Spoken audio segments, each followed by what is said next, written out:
You lead the way. Thank you for choosing Comet.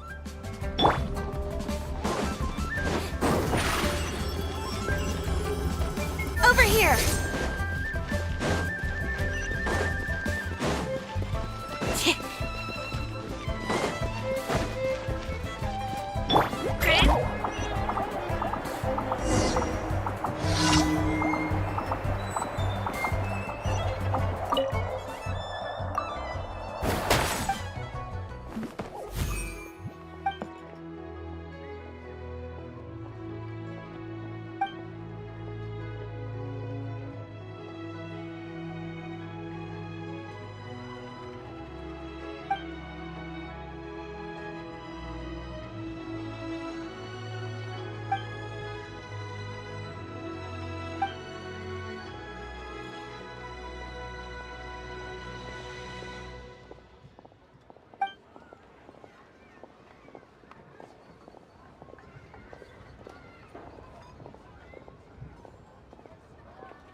here! Add Astra.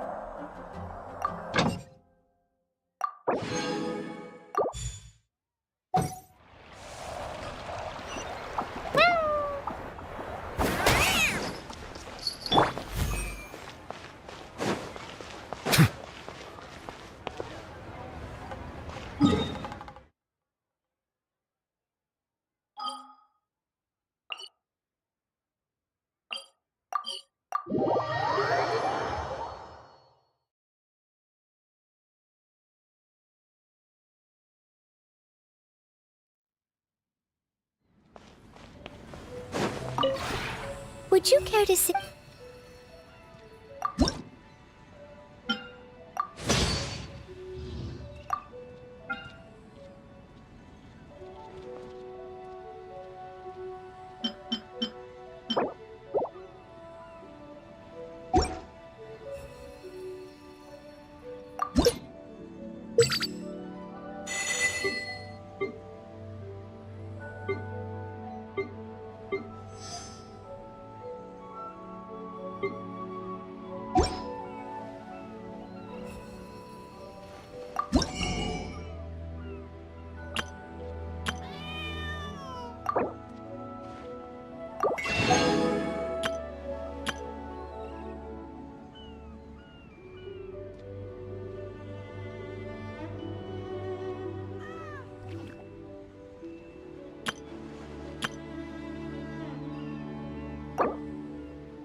If you ever...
Would you care to...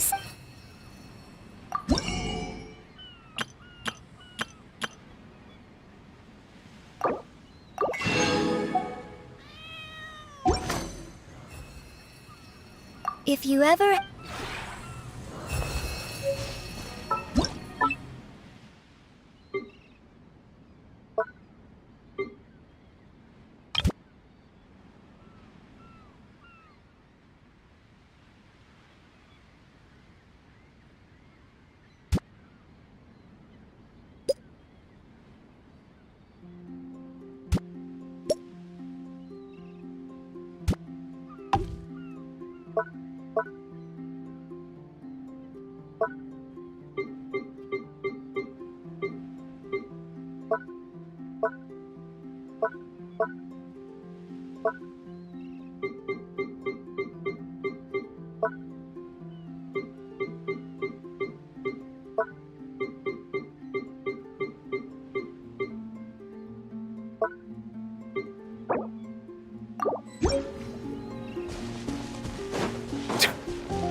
Right on. I was just wondering whether you might appear.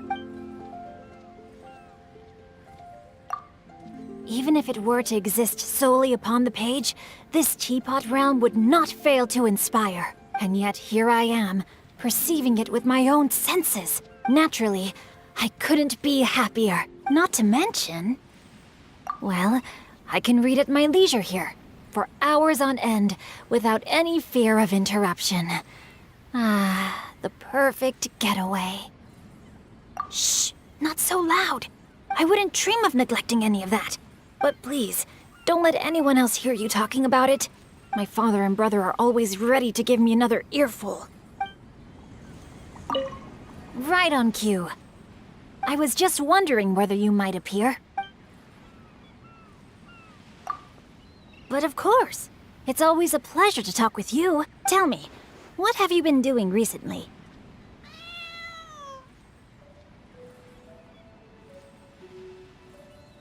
Magnificent! Acts of pure chivalry by the sound of it. Oh, how I would love to take up the sword with you, pursuing justice throughout the land. A pity that it will have to wait until some point in the future. But if we're talking about the here and now... Oh, I got it! Why don't we have ourselves a little contest? First to 100 chivalrous acts wins. There are no restrictions on the nature of the act or the beneficiary. But you need to keep a tally. Once the act is completed, it should be verified by the other party.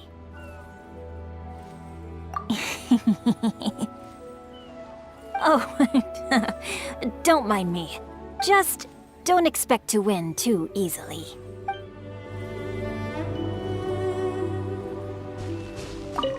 Ah, it's you. I've been waiting for the owner to show up. One cannot simply walk around without first obtaining permission. The scenery here is pleasant. It makes one feel happy.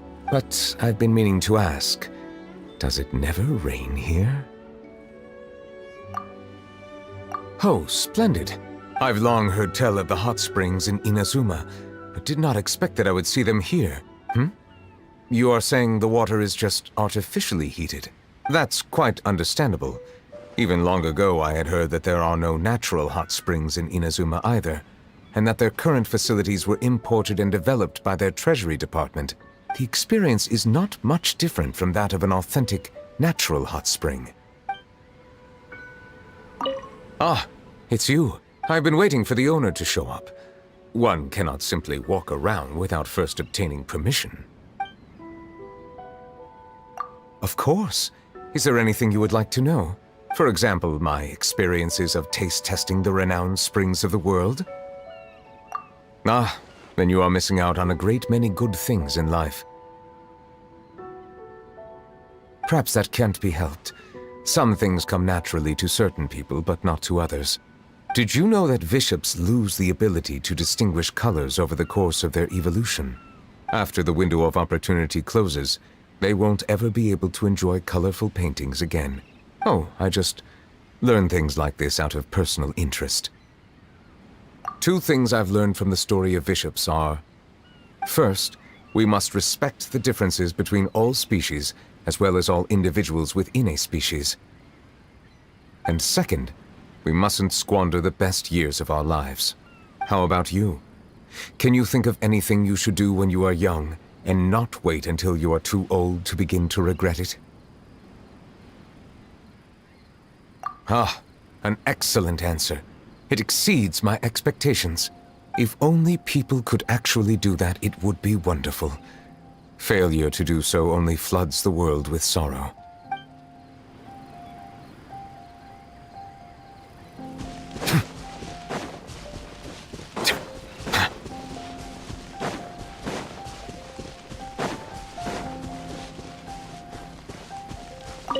We meet again. Huh. This place seems in good order. Though it is not as extensive as the Kujo clan's estate, I find it comfortable enough. So everything here was built according to your designs? I did not know you possessed such abilities. If we ever need to expand the Kujo clan residence, I'll be sure to find you.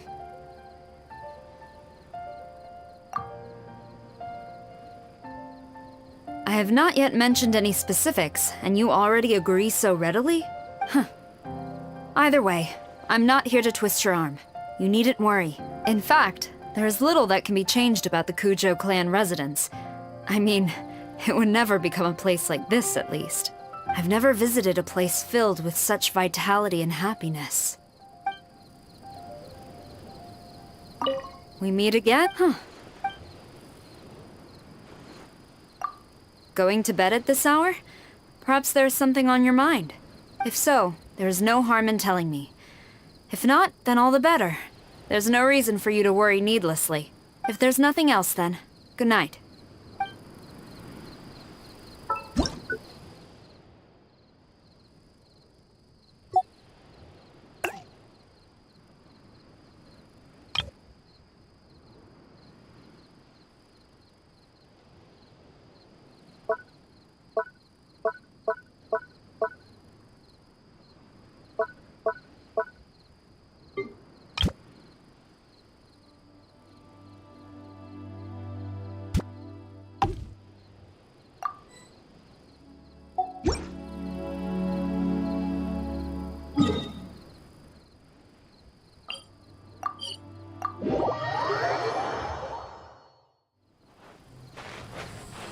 Hello! I was just coming up with a new dish. Don't worry, nothing too strange. I love it! Very cozy. And there are so many new and interesting things I've never seen before. Just a shame more of them aren't potential ingredients.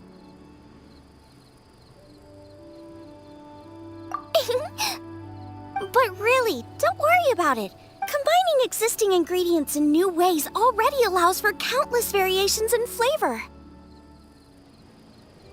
The trick is to keep playing with different pairings. I've got plenty of new concepts to try out. But, what would really make a difference is if you could taste test them and give me some feedback.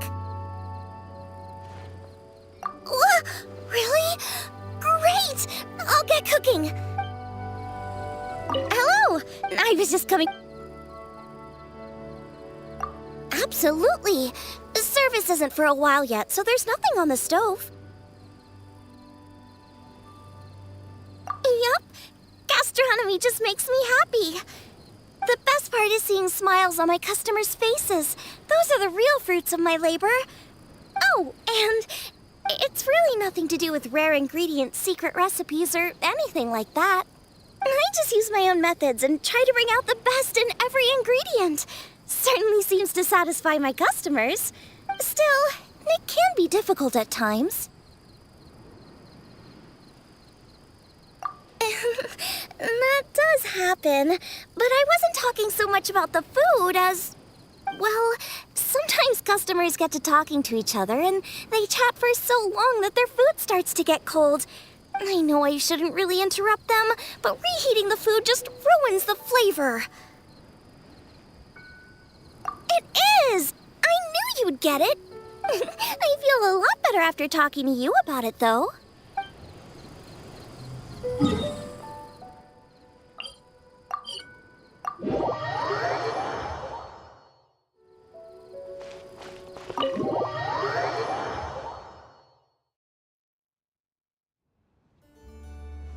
Well, hello.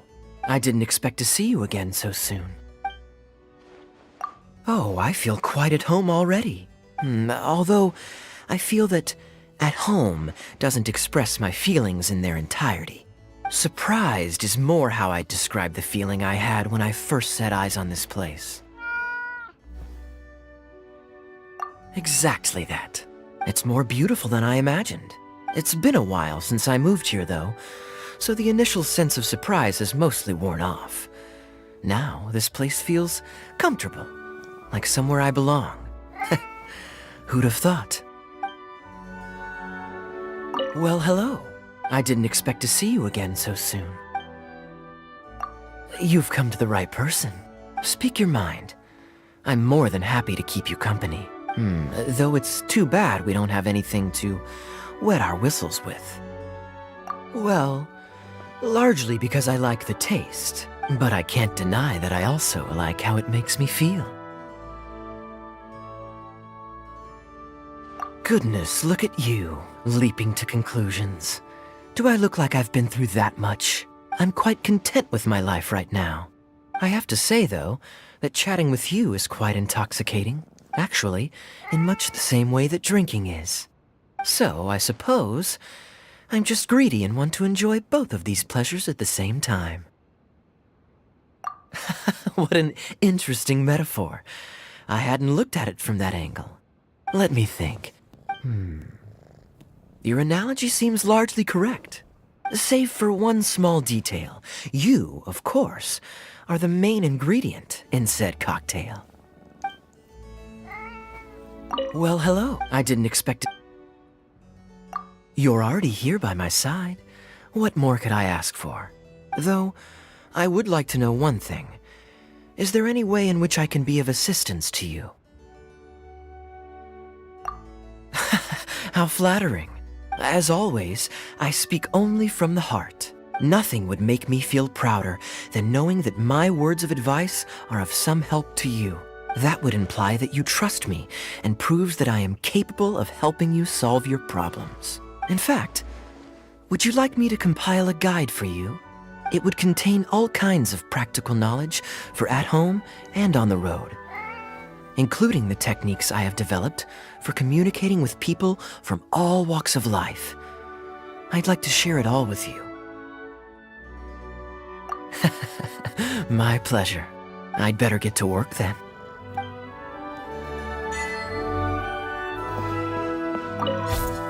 Ah, it is you, the wayfarer of a world beyond whose fate crosses mine own. Dost thou wish to present any tidings to the prinzessin before thee? I behold the magnificent vistas of 3,000 worlds, and am intimately acquainted with the threads of past and future. Feebly does the expanse that appears before me endeavor to capture my attention. No mortal lifetime bears the imagination required to fathom the collective phenomena experienced by the prinzessin. This place is but a grain of sand in the shadow of my Immenachreich. But, mein Fräulein, you previously said that you wished to stay here for a while. That was but to demonstrate solidarity for him as a kindred soul of the Outrealm. Ah, it is you. Dost thou wish to...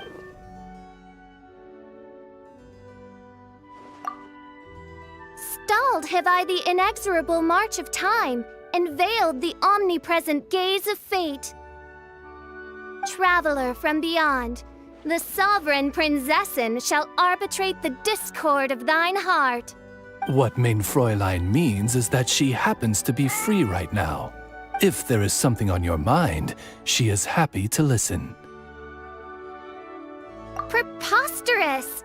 I am the Prinzessin der Verurteilung. What mortal follies could venture to imprint themselves upon my psyche? When I was out on reconnaissance, didn't the new recruits from the Adventurers Guild joke about you, since they couldn't understand what you were saying? I remember that you were distressed about this, main Fräulein. Nonsense! How could I be perturbed by such trifling antics from my retinue? Alas, I lament that those neophytes lack semblance to you, traveler from an outer world, the one delivered before me by the threads of fate, the one who perceives the truth and meaning of my declarations. Yes, indeed do I perceive rightly. By my regard, should Oz be conducting reconnaissance on my behalf, I grant you permission to remain in my propinquity. Now, relay the will of the Prinzessin to her attendants. Frankly, I also think this is a good idea. Allay all doubt, for you are the one that I, the Prinzessin, have personally appointed. Hesitate not, and proclaim my decrees to this world's denizens. So shall it be. Rejoice! That wanton broom of devilry hath dissipated beneath my immaculate radiance. Traveler, you're here! Anything interesting you want to talk about today?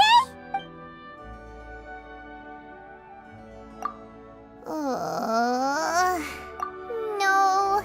Paimon's just hungry. What Paimon needs right now is a traveler who can whip up some delicious sticky honey roast. So, who's gonna be the lucky traveler?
Hello, traveler. Have you ever heard of a moment of dreams? Oh, that sounds like some kind of sweet drink. I'm afraid not. It's the name of an event we started to hold regularly.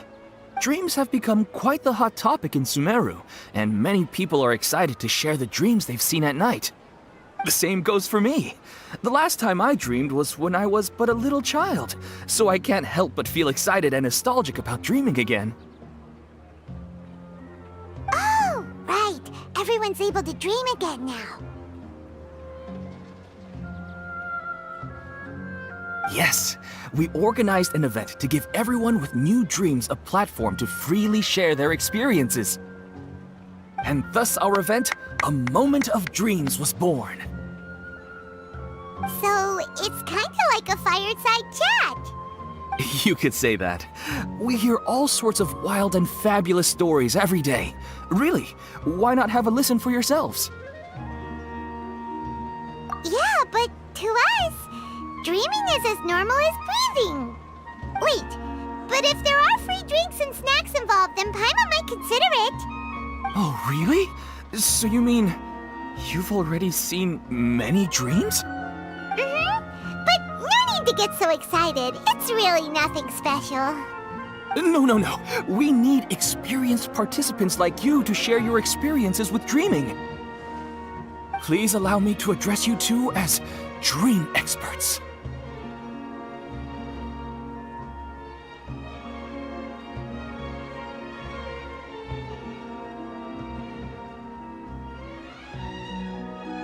Oh, expert? Paimon kinda likes it. Now you seem interested. Please, follow me to the meeting place. It won't take much of your time. Rest assured, you'll find all the drinks and snacks you'd like there. Wow, how accommodating. Sign us up. But wait, Paimon's getting ahead of herself again. We should see what the traveler thinks first. Why aren't you saying anything? All right, hurry up and take us to be dream experts. Very good. Follow me then.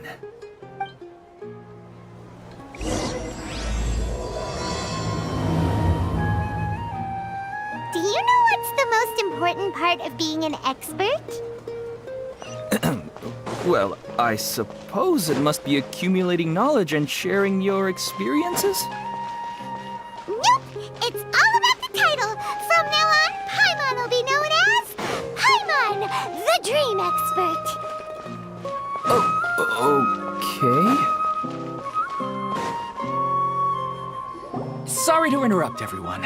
We finally have some real dream experts joining us. Esteemed experts, this way, please. Ahem. Now, if anyone has any questions, please feel free to ask them. They must be dream experts from another land. Great! Oh, I have a question. Me first! Me first! No rush. Everyone, please line up and ask in an orderly fashion.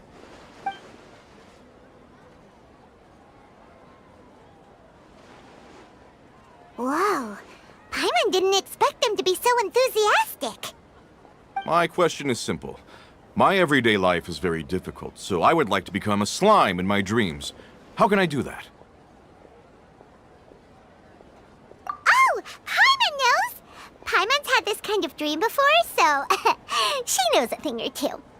The first time, Paimon became an animal slime. Paimon was shot by an adventurer's arrow and flew in the sky all night long. The second time, Paimon became a dendro slime. A group of kids thought Paimon was a radish and pulled out all the grass on her head. Oh, it was super painful. The third time, Paimon became a cryo slime. In the end, Paimon was captured by a chef and turned into a smoothie. And the fourth time, Paimon became a powerful Geo slime and went to take revenge on the forest boar that used to bully Paimon. But then the boar showed up with all of its relatives and Paimon lost again. Wait, why did all of your dreams end so tragically? Because slimes are monsters, even though they look cute, they usually cause trouble and end up getting killed by adventurers. Things don't tend to end well for monsters. Believe Paimon.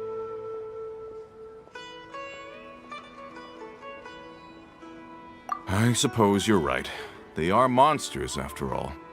I just want to experience a different life, but it seems that becoming a monster would be even worse than my current life. Maybe I'd be happier if I became just a regular finch. Or fish. Looks like being an expert is way easier than Paimon imagined. Next! Oh, it's my turn. Esteemed expert, I want to know what posture I should sleep in so I can have the same dream as the one I had last night. Well? Hey, you're supposed to be helping. First, why don't you tell Paimon about the dream you want to have again? Oh, it's quite ordinary. I sat and chatted with my wife on a sunny day, listening to the breeze blowing through the valley. Why don't you just find your wife and talk with her? There's no need to wait for a dream. Well, unfortunately, she passed away. Oh, sorry. Paimon shouldn't have assumed anything. No, it's fine. I didn't make that clear. I just want a chance to see her again.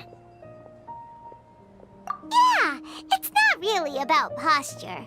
What you think about right before falling asleep is probably way more important.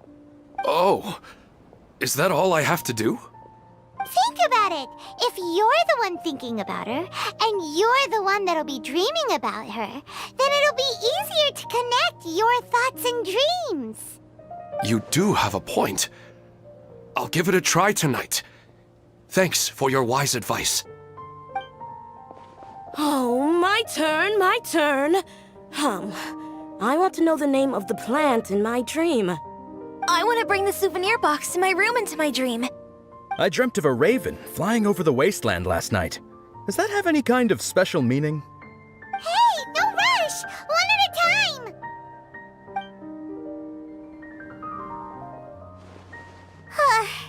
Their questions were way too difficult. We don't actually know anything more than they do. We're just more experienced dreamers, that's all. You do have a point. It's more rewarding to explore and contemplate the meaning of a question than to focus on the answer itself. Right now, these people are like wanderers who've starved for 3 days and 3 nights and are desperate to replenish their energy.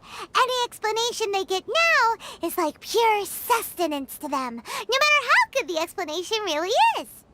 Oh, and now that Paimon has said that, you know who comes to mind? Bingo! If she was here, she'd probably be making some similar analogy. Unfortunately, she's super busy right now and may not have time for gatherings like this. Dear experts, we have another guest who would like to consult you. But you saw how we answered all the questions just now. We're not really all that knowledgeable. Ah, but this guest is rather special.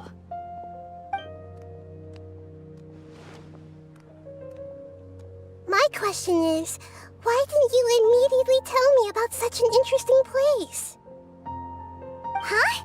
Nahida? How did you get here?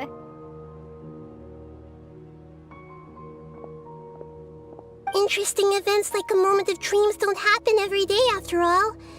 No matter how busy things are, I'd still set aside some time to check it out. Anyway, I really didn't expect to meet you here. Oh, right! If there's anyone that understands dreams, it's you! You should be able to help us answer all these questions. You're not wrong. All right, they can ask me anything. The more interesting, the better.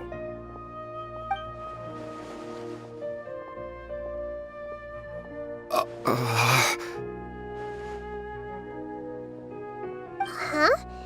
What's wrong? You were all so excited a minute ago. Why the sudden hesitation? Even so, it's not like I look super intimidating or anything, right? And in terms of reputation and renown, you've also done many great things in Sumeru, yet they didn't even flinch at you. Alas, the interesting questions have all vanished in an instant. It appears I'm the one spoiling the fun here. I'll see myself out. Oh, that's not true, Nahida. I don't want to get in the way of the original purpose of a Moment of Dreams, which is to let people gather here and freely share their marvelous dreams. Now the atmosphere here is like water poured into a container. The water is more secure and settled, but it has lost its free-flowing nature from the river. I just want it to be another drop in the water, not the cold and restrictive container.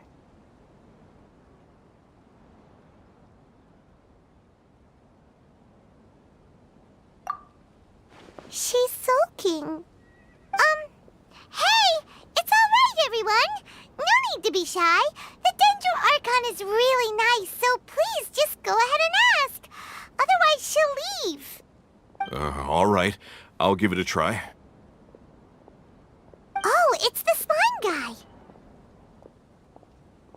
Hey, drop the nicknames, would you?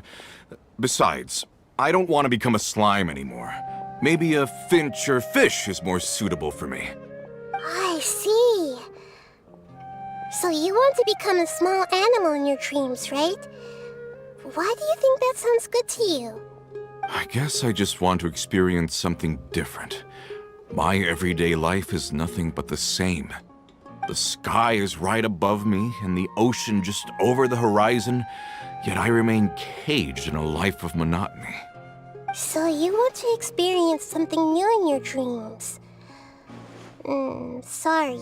I'm getting a little confused. Why don't you seek out some new experiences in real life? Because if I don't work, I won't have any mora.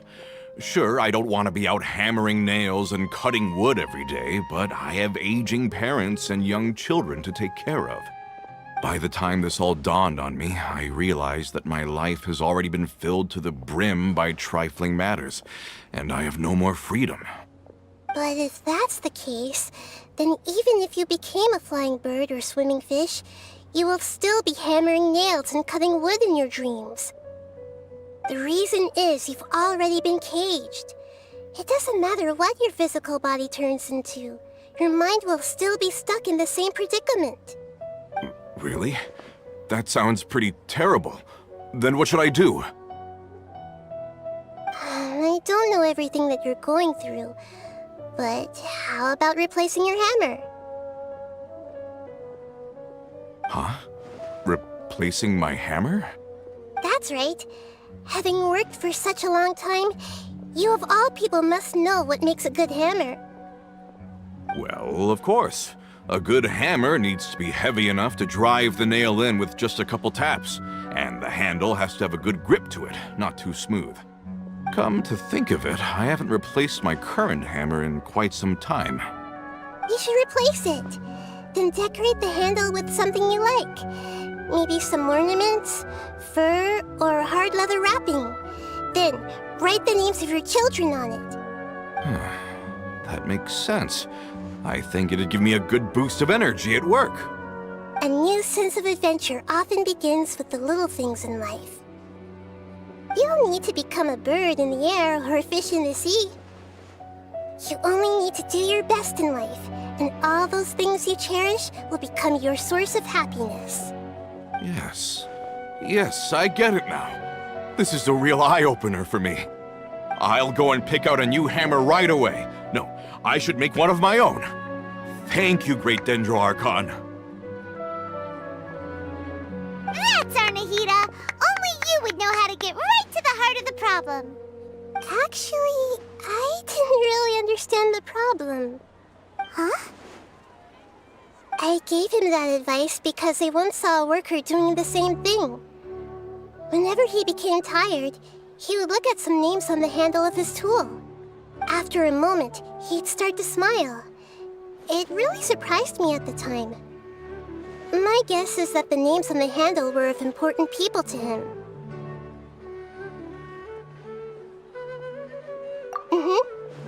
After observation, I know this kind of behavior motivates people. But why is that? Is it because of excitement, anticipation, or helplessness? I really don't know.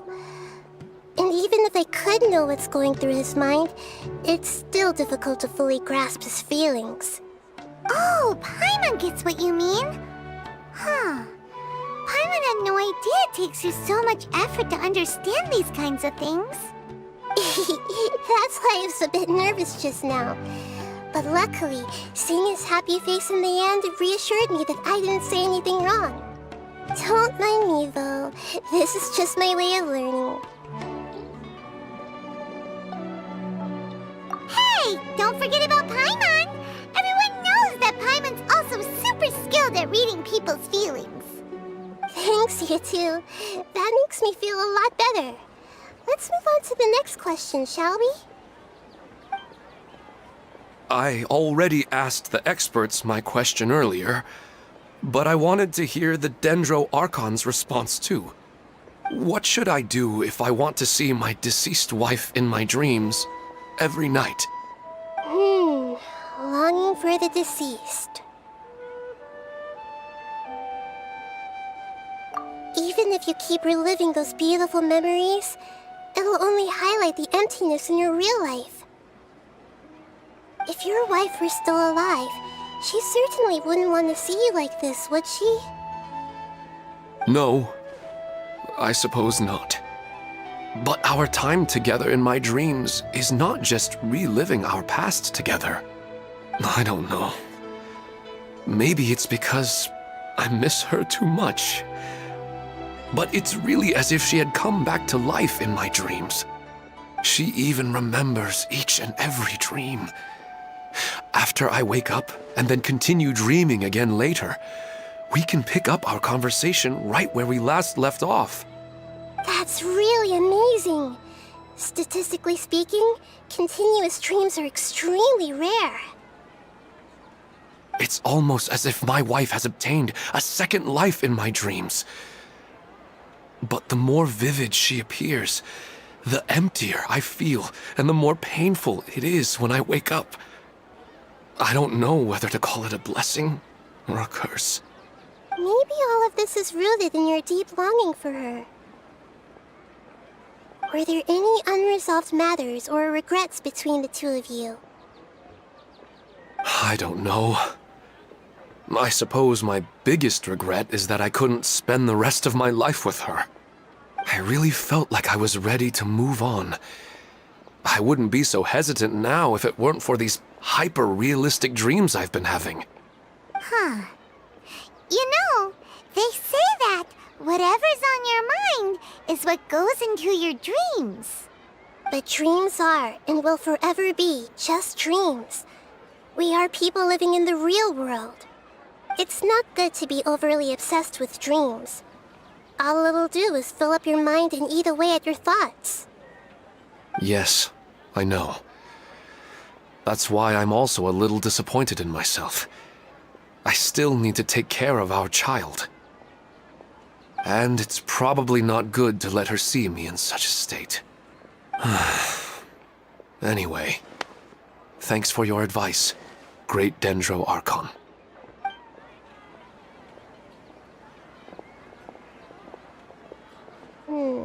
I'm a little worried about him. I hope he can find a way to cheer up soon. I think I can handle things from here. You don't need to stay here if you find it boring. You're here to have a good time, after all.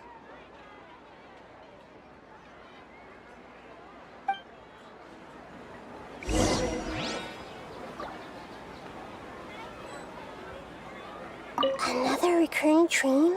Yeah, I'm starting to wonder if it's some kind of hint.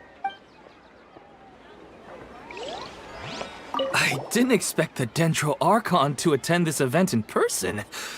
It's like a dream. What a lucky day. Just wait till my friends hear about this.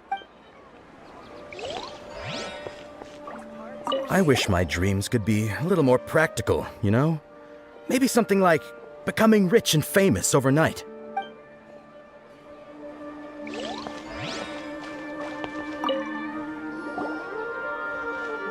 Are you feeling any better now? Yes.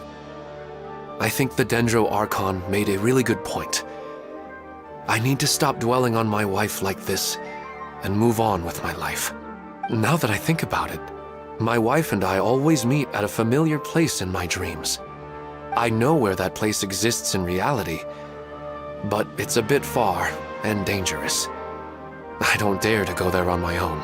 But at the same time, I feel as if I should go and have a look anyway. Perhaps I'll be able to move on once I see that there's nothing there. Otherwise, I'll keep on feeling like everything is covered in a haze, like I'm only half awake. Once I can stop dreaming about that place, I'll probably be able to get my life back together. Actually, you two are adventurers, right? If it's okay with you, could you escort me to that place? Yeah, it might also be a good chance for us to unwind. Even if you can't see your wife there, taking in some nice scenery will definitely help cheer you up. Yeah, I hope so too. All right, go ahead and get yourself ready then.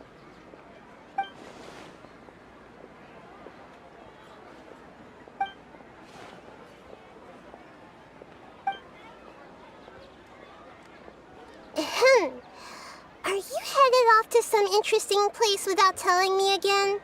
Huh? Wait, aren't you supposed to be answering questions? I just finished, and I really got a lot out of it. So many interesting and novel thoughts. Anyway, it looks like you're going somewhere. Why don't you take me with you? Oh, there's no need to trouble you, Great Dendro Archon. I imagine you must have many other important things to deal with. No need to stand on ceremony. Besides, I wouldn't have asked to come along if I didn't have a good reason.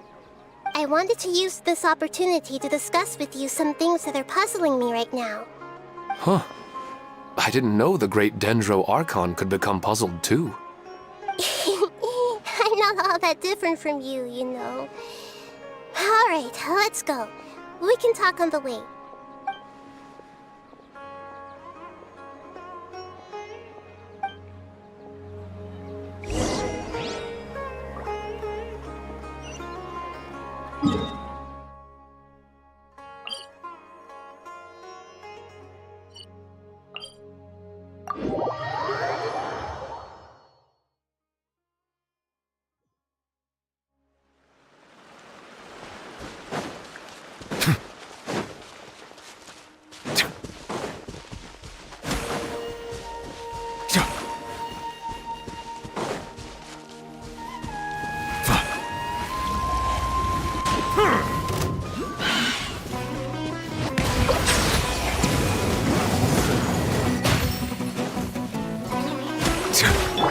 Coming through!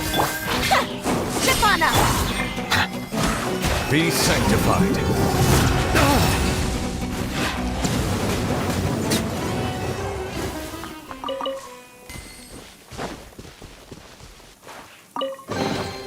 Is it what you wish to find?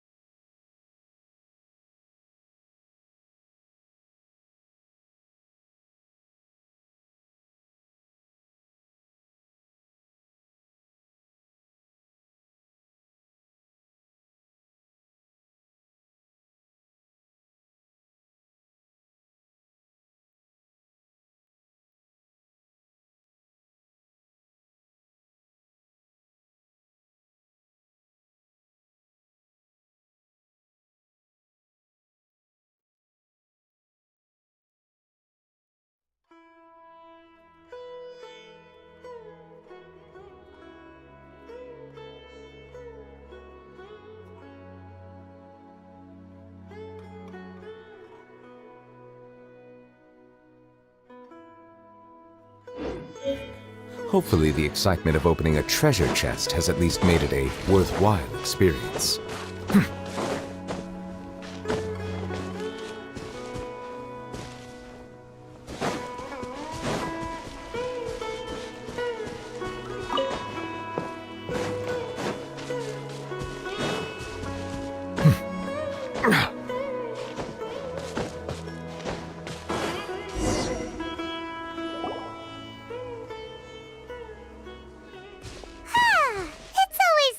go for a leisurely stroll. Huh. Do adventurers often go to places like this?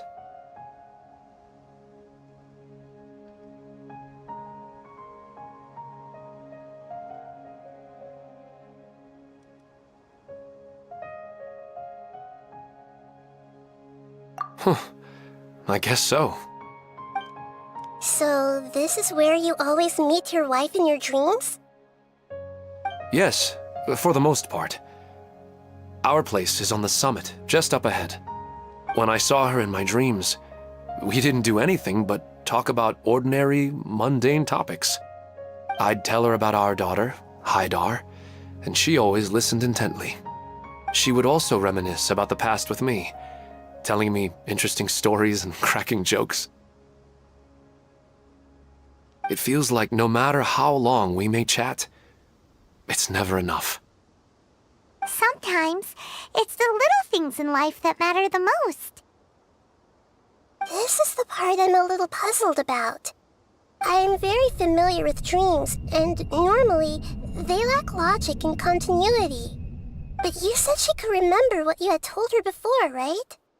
That's right. She always listened to me carefully in real life, and now, she's doing the same in my dreams. She always surprises me with some details from our lives in the real world. The fact that she can remember such things makes me feel like she's alive. Whoa, that's pretty weird. Well, dreams are kind of weird to begin with. However, the problem is that his dreams have too much structure and continuity. Most dreams are far more fragile than you can imagine. For example, a loud noise outside your window in the real world could cause your dream self to get loaded into and fired out of a big cannon. Another example. If you're thirsty in the real world, then you might find yourself trudging through a desert in your dream. But the appearance of your wife seems unusually stable and unaffected by any outside interference. Statistically, this should be extremely rare. I don't understand it either. But I have no reason to suspect or reject these dreams. They're too beautiful. But I still want to figure out the how and the why. These kind of dreams are novel to me as well. That's why I want to have a look at the scene your dreams have been taking place at. Let's go. Just think of it as a nice little hike to the top of the mountain.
Wasn't kidding. This place definitely isn't safe.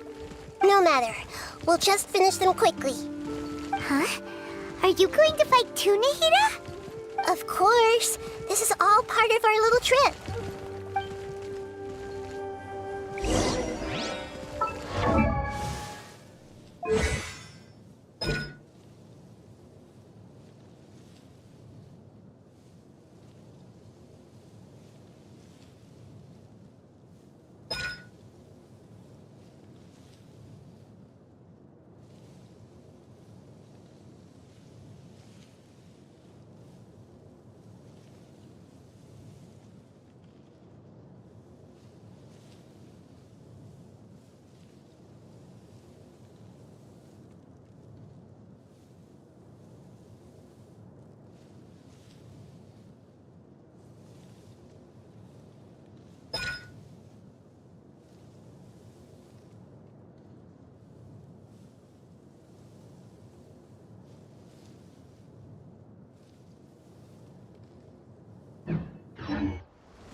Transfix! Bow your head.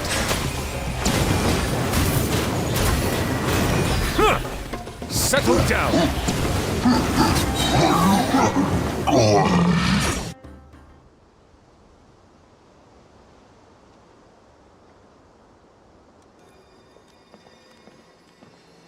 The scenery here is amazing! It also seems like a great spot for eating snacks and taking a nap. Paimon wouldn't mind spending some time here every day either. I've yet to see anything strange about this place. I do not plan to deny the power of longing. Such an intense but unquantifiable emotion could indeed have the power to organize dreams. His wife must be a really amazing person. Huh? Wait, where'd he go? Oh, so you were waiting for me here? Well, guess what? I've brought someone amazing with me today. When the Dendro Archon said she wanted to come with me, I could hardly believe it. I'll bring Haidar once I'm more familiar with the way here. She's been telling me that she really misses you. Huh? What's wrong with him? There's nobody there. Wait, Minar. Don't go that way. It's dangerous. Uh-oh, he's gonna fall! Catch him!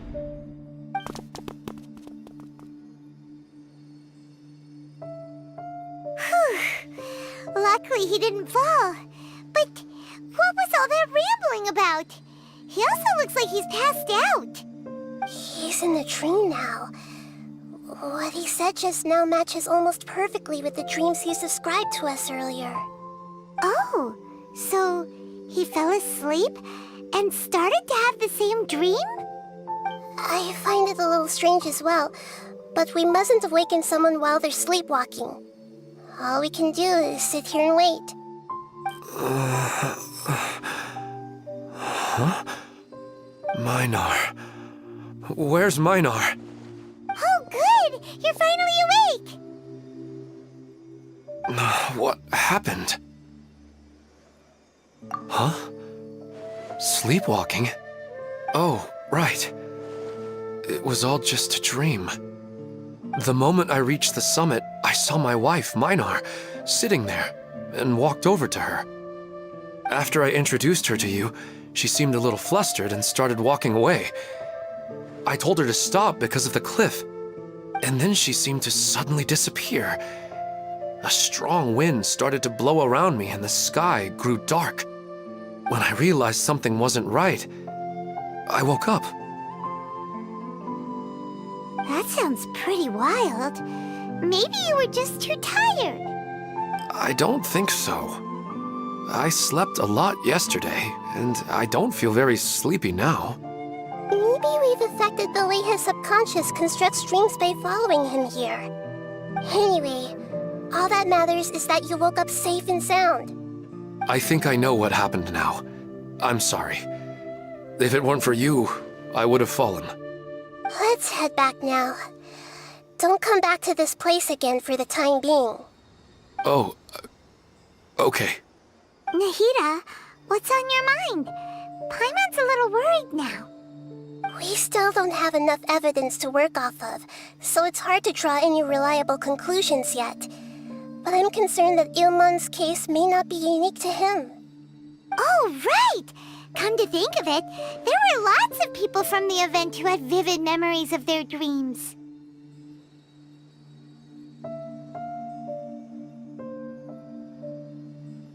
Right. And not only at a moment of dreams, there may be people like this all across Sumeru. We need to understand what's happening and the rate of its development as soon as possible. Then there's no time to lose. Let's head back. Stop standing there, Ilmon. Let's go.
Overruled.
Let the mighty be humbled!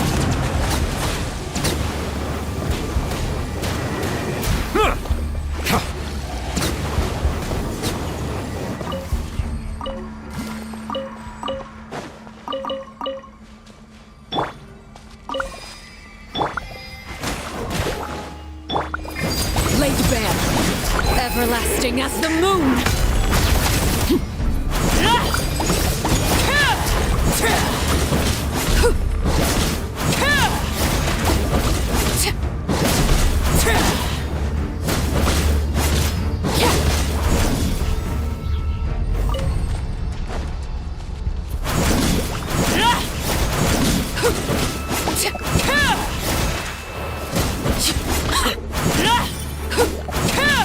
Transfixed!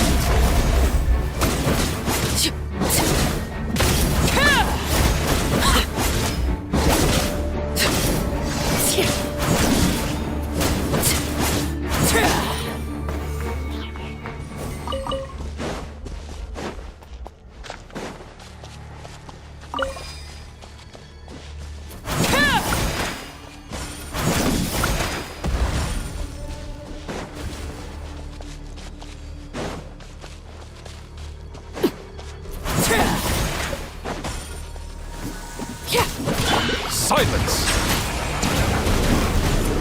An oversight on my bow your head.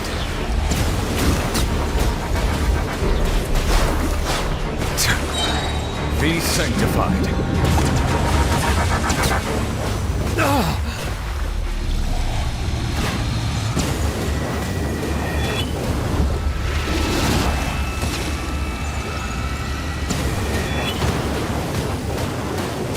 Settle down!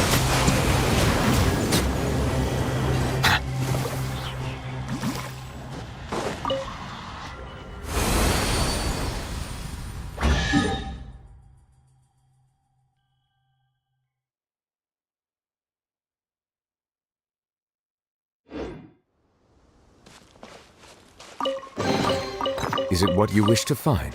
Hopefully the excitement of opening a treasure chest has at least made it a worthwhile experience.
Oh, you're back already.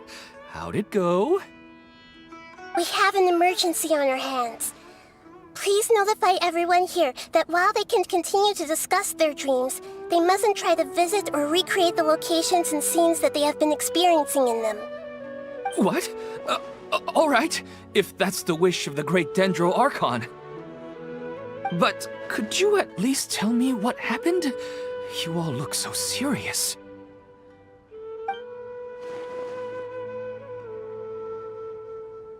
I see. I never knew even a dream could be so dangerous. Don't worry. I'll be sure to notify all the event participants and inform the other staff members about what has happened. Using the event registration list, I should be able to contact more people that were interested in dreams and warn them about the situation. Thank you. That would be very helpful. Let me confirm if all of today's participants are still here. Atta has already left. It seemed that he was on his way to make a hammer, so that shouldn't be a problem. Oh, wait a second. Where's Katya? Has anyone seen Katya? Has she already left? Oh, I think she already left. She said there was somewhere she wanted to go. Oh no. Did she want to look for the place from her dreams too? Can you tell us where she went? Yes, she did briefly mention it. Somewhere near Chatrakam Cave. Alright, thank you. We'll go look for her. Please help us tell the others not to do anything reckless. Sure thing. Who would have known things would have turned out like this?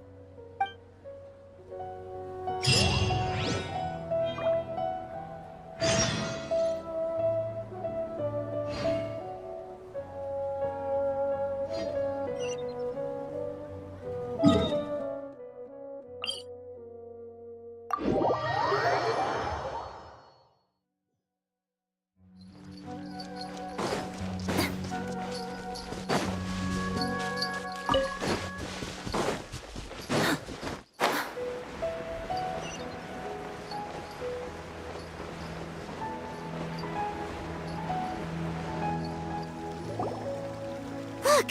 She's sitting over there! And surrounded by monsters! Come on, let's rescue her!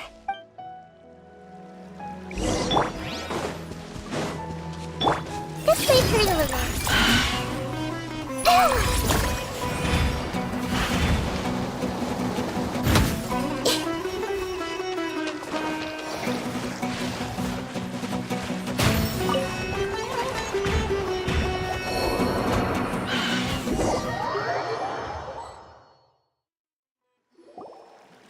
Look!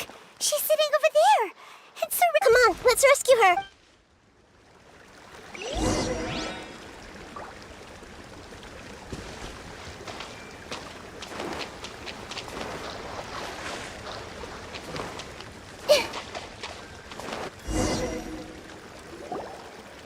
Look! She's sitting over there! And Come on, let's rescue her!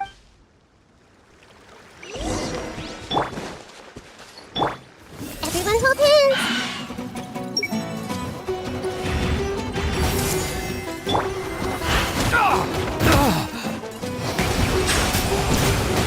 Justice is blind. Settle down.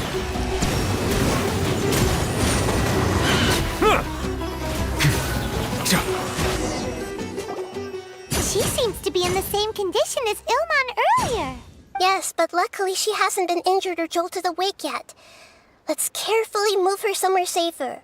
See you tomorrow, Professor Aisha. Huh? Why am I back here again? Dreaming? But what about Professor Aisha? Oh, I see. It was all just a dream. Well, that makes sense. After all, it hasn't changed a single bit. Huh? What's it? Nearly 20 years, and it still hasn't bloomed.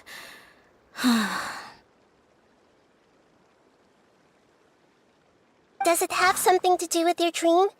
Please, tell us what you mean. Sorry. I'm still feeling a little groggy. Please give me a moment here. Alright, where to start? Right, this plant. So, Professor Aisha gave me this plant just before she left. She was a good friend of my parents, and my first real tutor. She was also an outstanding Amorta researcher. In addition to her extraordinary academic talents, she was also skilled in combat and would accept lots of work from the Adventurers Guild. Oh, so you mean she's left on an adventure? Yes. When I was about 10 years old, she told me that she must go look for the secrets of the Abyss, and that she would be gone for a long time. I grabbed hold of her and wouldn't let go. I didn't know what the Abyss was.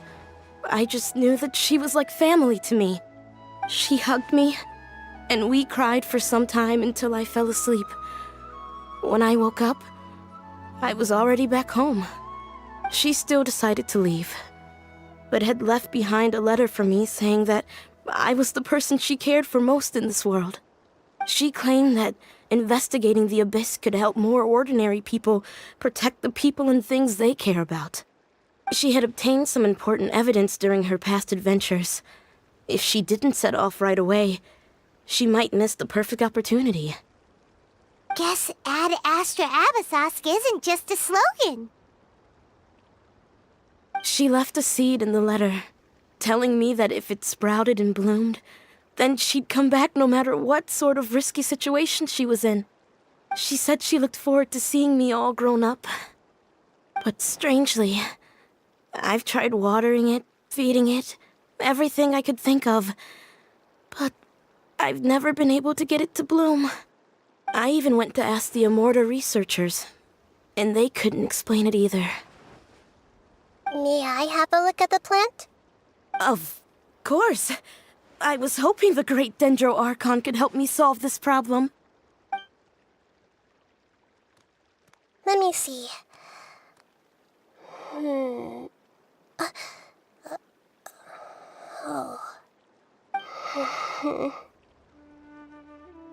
Huh?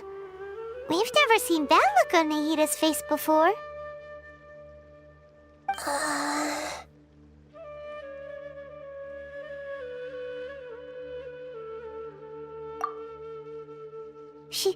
She looks a little unwell.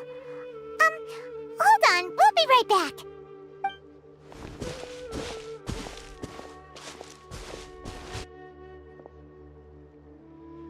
What's wrong, Nahida? You can't tell what's wrong with the plant either? No, I immediately understood what's happening with that plant. I'm just not sure if I should say it. This plant is not known to the academic world. It's a new species that our teacher managed to cultivate by some special means. Judging by its features, I can tell from the moment it sprouted it'll never be able to bloom. It can't be. It means that this Professor Aisha she keeps mentioning might have foreseen the danger and was prepared to never return. From my experience observing people, she would undoubtedly regard this as a brutal revelation. When forced to confront such brutal truths, people may break down into tears, talk nonsense, or lose their tempers. I know she has to face the truth, but at the same time, I don't want to hurt her. Tell me, what should I do? Yeah, that's a tricky one. Seems like you've already got a good idea of the feelings she might experience.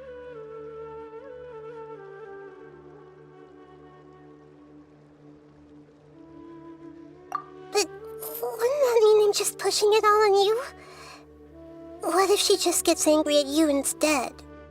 It's all right. There are all kinds of people, and the examples you observed are just the most extreme cases.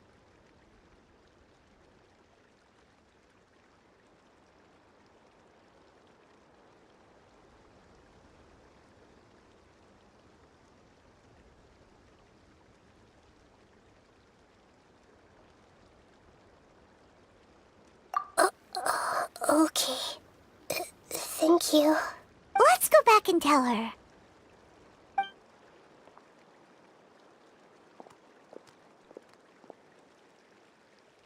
Huh? It'll never bloom? But how's that possible? If a plant is unable to bloom, doesn't that mean it can't reproduce either? All that's left for it to do is slowly wither away.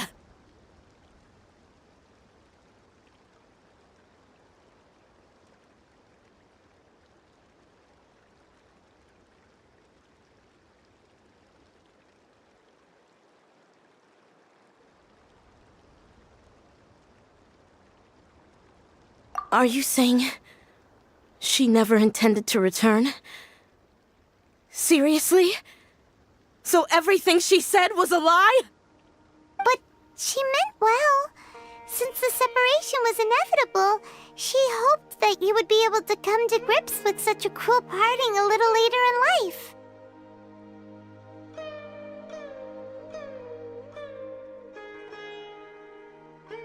Yeah, her love, care, and attention to you, all those warm moments were real. I guess she had hoped that you could understand and respect her choice after learning the truth. I see. Sorry, I don't want to sound ungrateful, but it's just so much to take in. The dreams are so beautiful. Yet reality is heartlessly cold. I really thought she had come back. I had so much to tell her.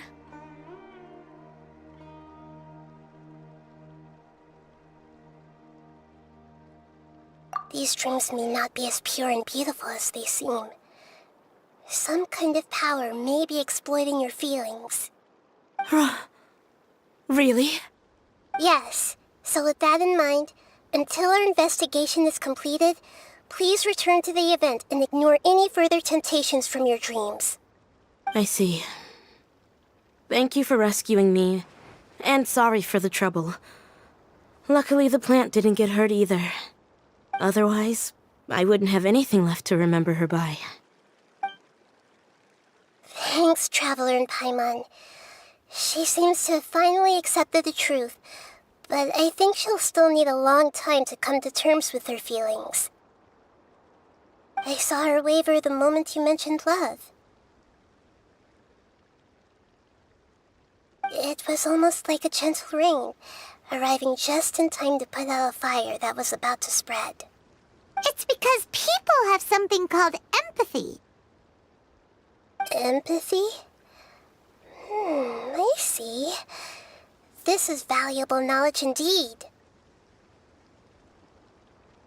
By the way, you said there may be something that's trying to exploit their feelings. Any idea what that might be? Yes. What's common between Ilmon and Katya's cases is that they've both lost someone dear to them.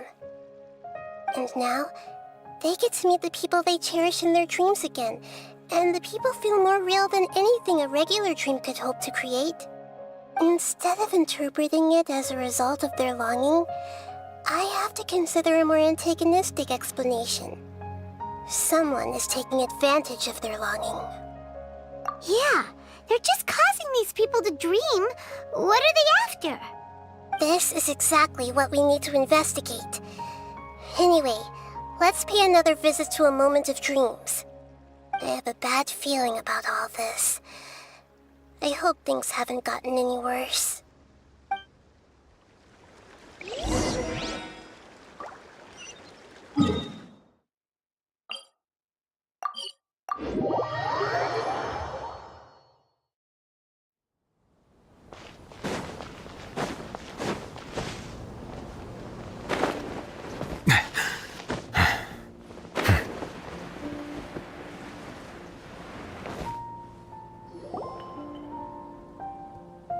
We're back. How's everything here? I am so sorry, Great Dendro Archon. We're still trying to figure out how to explain the whole thing to everyone. Because of your warning, we've brought dreamers here even if they were completely unaware of the danger. But some of them have already fallen asleep, and they haven't woken up for a long time. I fear there's nothing we can do about it. A moment of dreams is just a small interest group. We don't have enough staff members to handle this. Just as I expected. It seems my guess was correct. It's the Dendro Archon. She's back. What happened? Why have we been gathered here? Many of you here have been experiencing some beautiful dreams. But I'm sorry to tell you that based on our investigation, there's some kind of conspiracy behind them. Before we learn the truth, please don't try to recreate the scenes in your dreams. Whatever you see, don't be tempted by them. Huh? But... I don't think it's a big deal. Aren't we just dreaming? It's not like dreams will have an effect on others.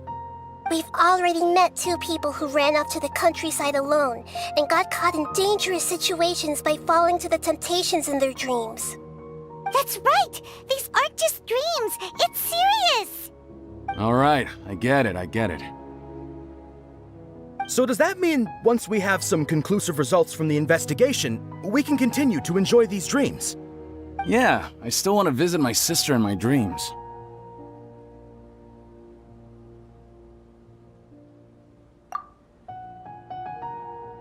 I'm sorry if what I'm about to say sounds a little offensive, Great Dendro Archon, but we had a discussion with the folks who just arrived here. In all of our dreams, we were able to reunite with people who were very close to us. They all seemed as if they were alive again, which makes us reluctant to wake up. Yes, that's also what we've observed in our investigation. So if the results of this investigation would mean an end to those dreams, that'd be quite cruel to us. All of us understand the danger, but perhaps you can't quite understand just how much those people mean to us. I don't think everyone will be on board with the plan to abandon these dreams for good. Before the conclusion of the investigation, they'll at least want to meet the people in their dreams one last time and say goodbye. We've never had such a difficult situation before. It appears that not many people are willing to cooperate. So they still want to return to their dreams despite knowing the danger? That's right. Compared with these sweet and beautiful dreams, our warnings of danger are dull and emotionless. It looks like the situation will inevitably spiral out of control. The more time we waste, the more people will ignore our warnings and return to their alluring dreams. So, what should we do? Seems we have to go into a dream and find out the truth for ourselves. Pedrush, is there anyone here who's experiencing a marvelous dream right now? Let me think. Yes, this way. Good. Please take us there. This lady refused to heed our warnings and fell asleep here a little earlier. Actually, I can really sympathize with everyone's feelings on this.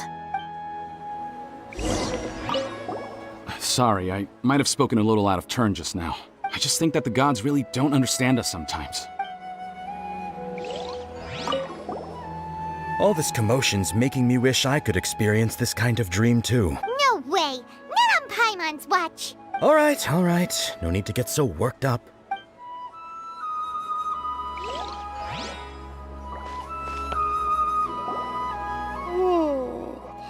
She's only asleep and hasn't started sleepwalking.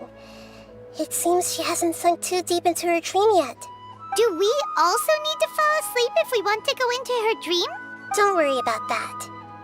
I'm Lesser Lord Kusanali after all. Now, don't be nervous. Just close your eyes. Imagine yourselves as waves gradually rolling onto the beach. You slowly wash over the shore and sink into the sand.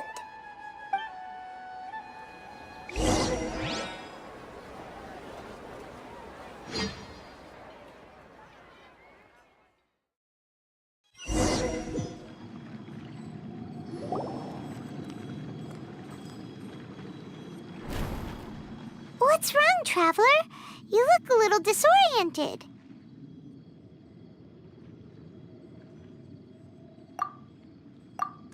Really?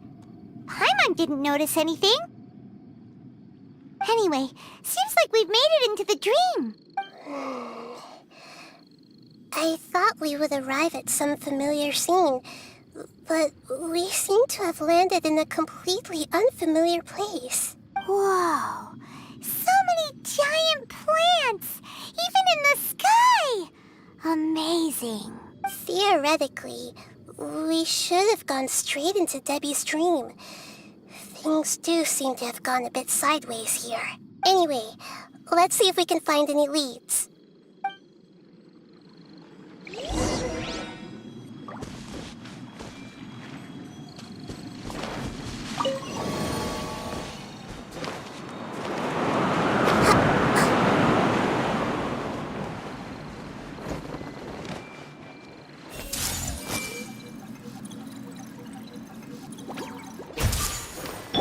Silence!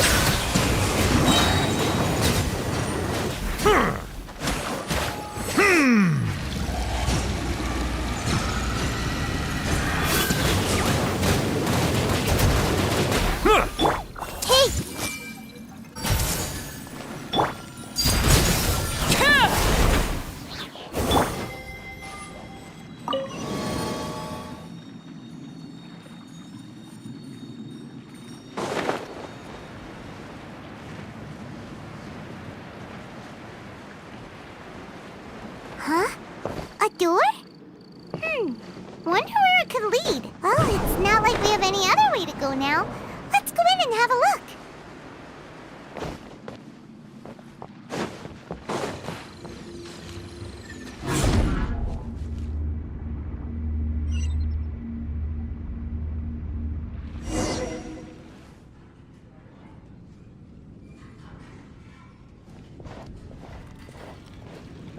Hey, this place looks familiar. Isn't it Puspa Cafe? Oh, Paimon sees Debbie. She's right over there. Looks like we've come to the right place. These alluring dreams often portray a scene from real life, which concurs with our previous findings. Really? But what about that space we were in just now?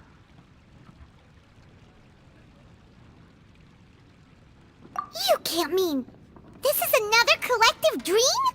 Yes. Given that so many people have been experiencing these beautiful dreams, I would say it's very likely that they're interconnected. Compared to an interconnected dream, independent individual dreams would be much harder to manage and manipulate. Ah, Paimon gets it now. Well, let's go talk with Debbie. Oh, but there are some other people next to her. Are they dreaming too? If this space is exclusive to Debbie's dream, then the others beside her are most likely the people she cherishes. Anyway, we should confirm that first, just to be sure. Huh. How do we do that? Just leave it to me.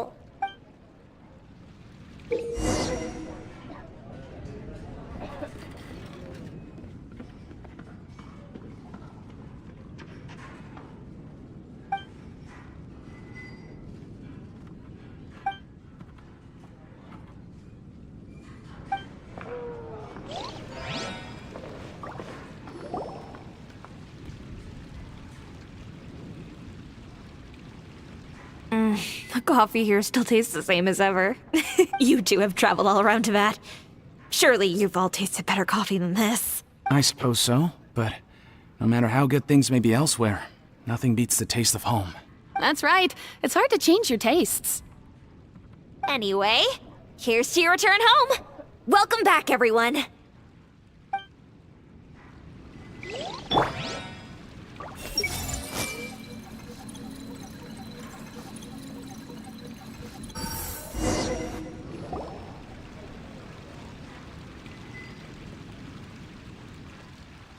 Huh.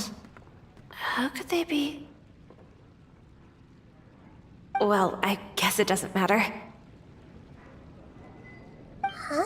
She sounds a little hesitant. I've confirmed that this dream belongs only to Debbie, because I'm unable to hear the thoughts of the other two people with her. So, this is the power of the Dendro Archon? Paimon had better watch her thoughts from now on. Don't worry. I don't often use my powers like this.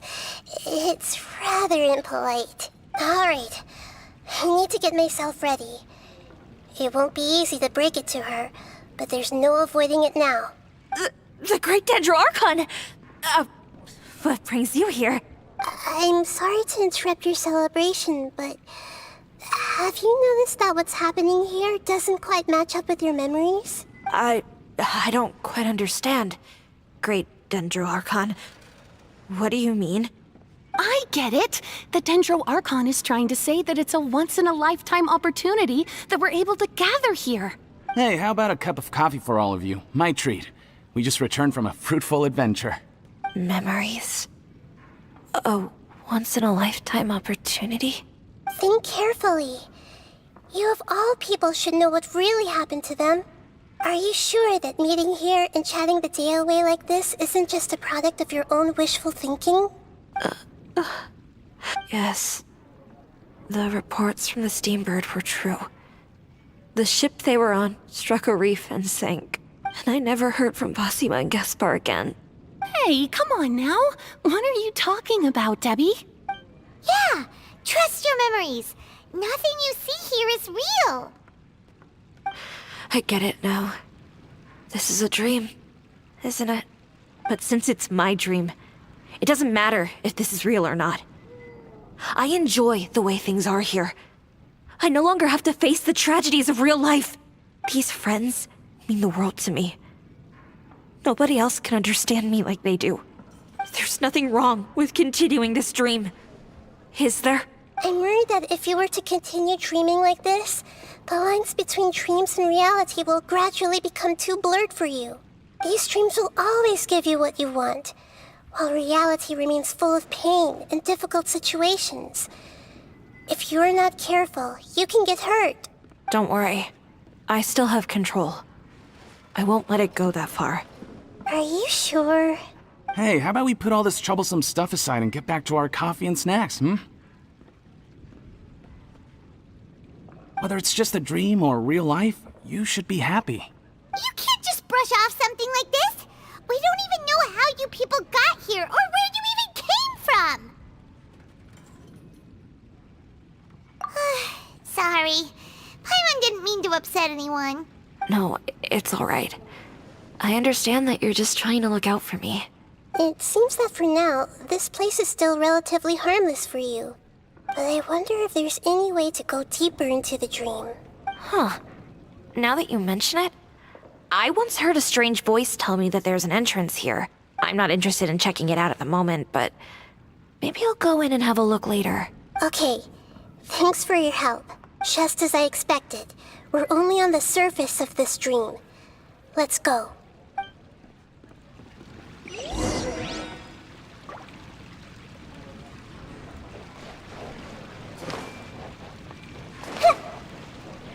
Everyone hold hands! It's all just a dream. I think I need a moment to calm down. Hey, what's with the sad face? Yeah, there's no need to worry about all that complicated stuff. I see everything!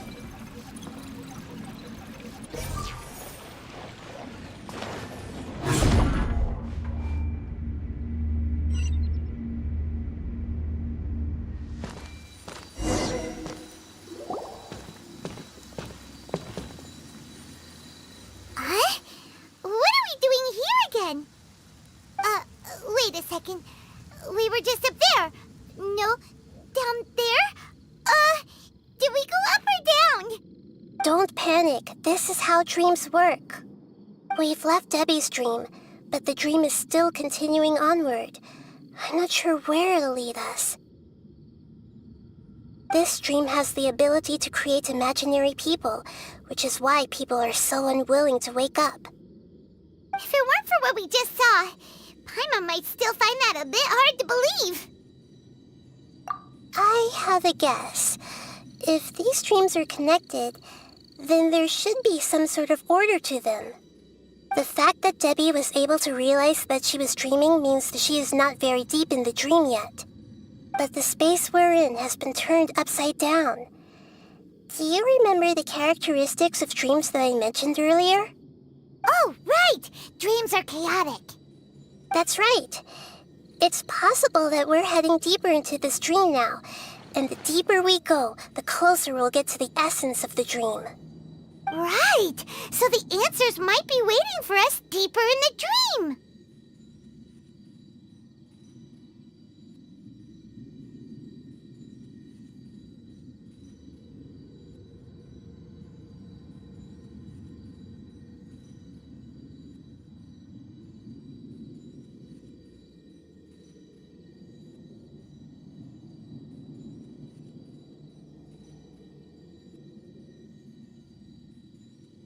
Yes, and we should get ready for whatever we may encounter.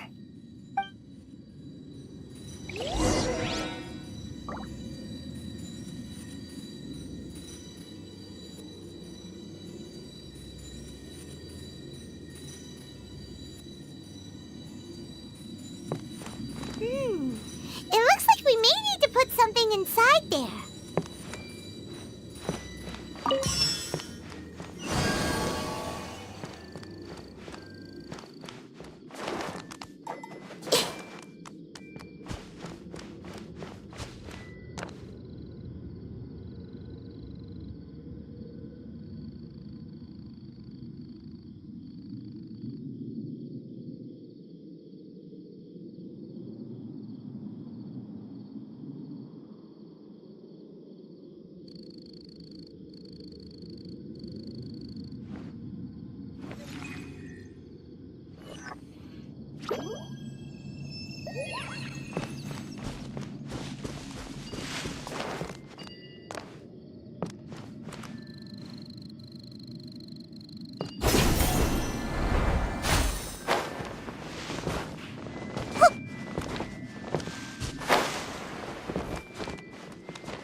The mighty be humbled!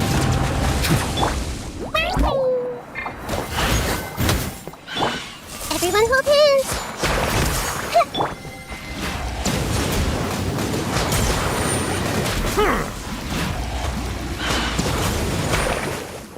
Bow your heads.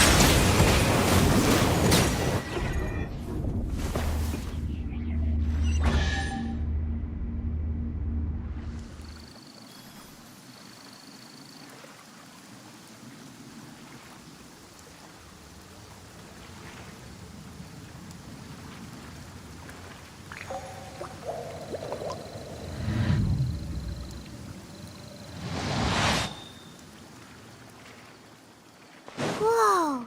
When it rains, it seems to disappear slowly. Yes, and it appears again as soon as the rain stops. It's less like a flower, and more like a dangerous slime that's trying to keep out of sight. Here we go again with Nahida's analogy. Come on up. Settle down!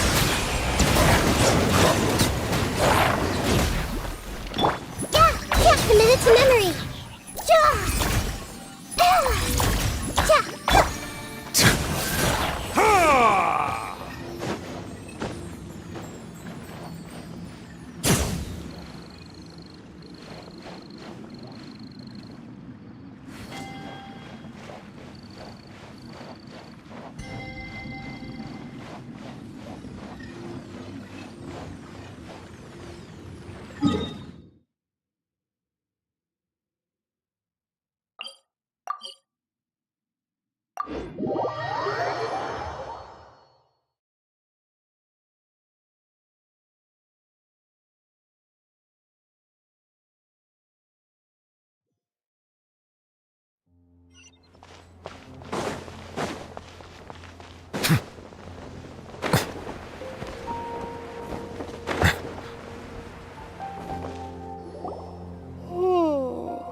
She's only as do we all. Don't worry about now. Don't be nervous. Just close your eyes. You slow.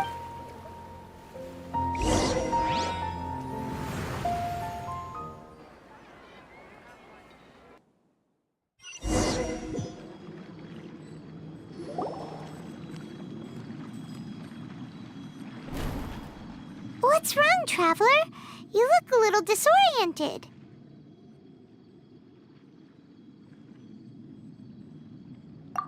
Really?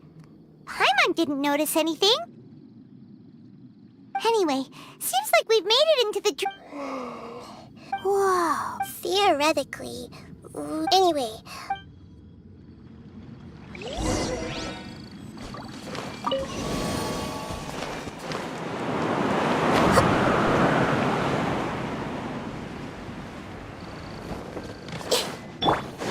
Silence!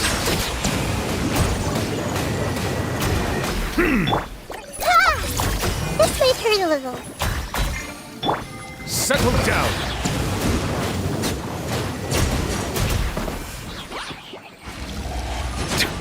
Be sanctified. I see everything. Yeah. Ah!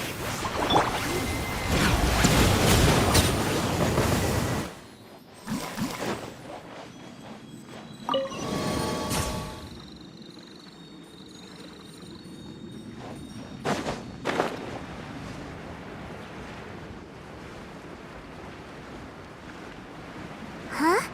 A door? Wonder where it could lead. Well, it's not like we have any other way to go now. Let's go in and have a look.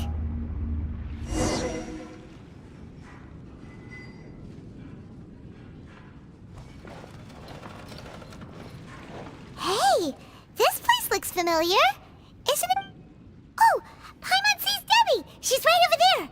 Looks like we've... These alluring dreams off. Really? But what about that space we were in just now? You can't mean... Yes. Given that compared to an... Oh. If this space is... Anyway. Huh. How do we do that? Just leave it to me.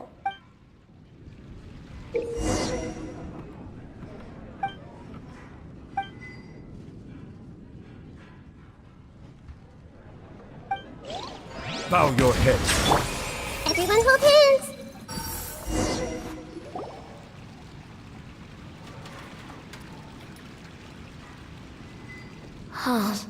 Well, I guess it... Huh? I've confirmed that this dream belongs only to Debbie. So, don't worry. I don't often use my powers like this. Alright. The Great Dendro Archon! I'm sorry to interrupt your celebration. I get it.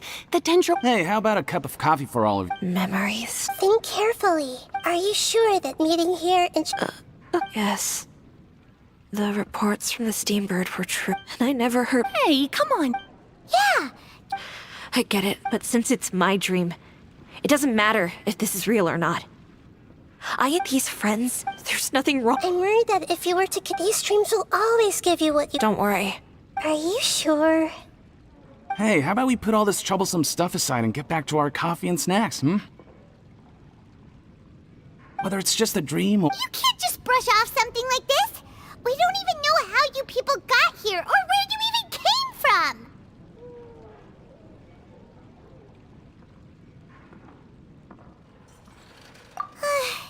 No, it's all right. I understand. It seems that for now, this... But I wonder if there's... Huh. Now that you mention it, I'm not interested in checking it. Okay, just as I expected. We're only on the surface of this dream. Let's go.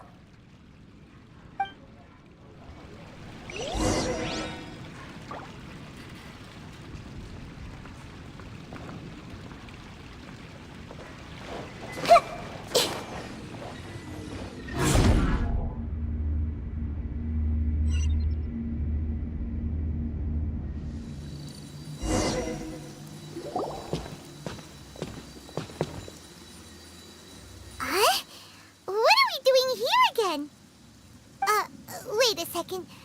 We were just up there. No, down there? Did we go? Don't panic. We've left Debbie's dream. But this dream has the... If it weren't for what we just saw, Paimon might still find that a bit... I have the fact that the space... Oh, right! That's right. Right! So the answers might be... Yes. And we should get...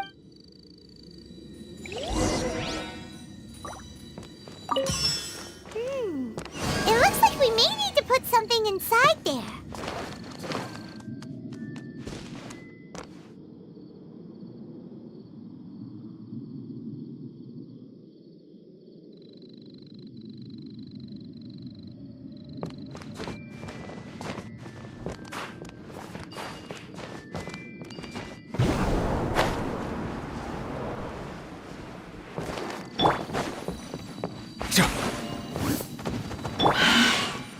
I see everything.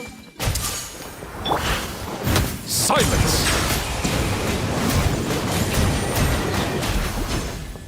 Settle down! Huh.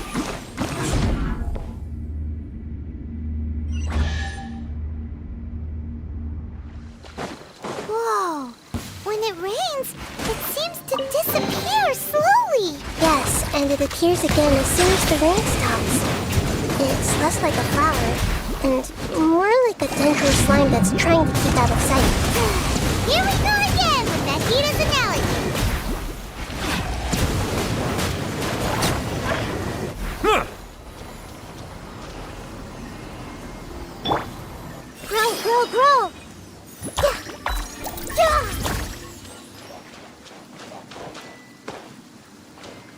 Everyone hold hands!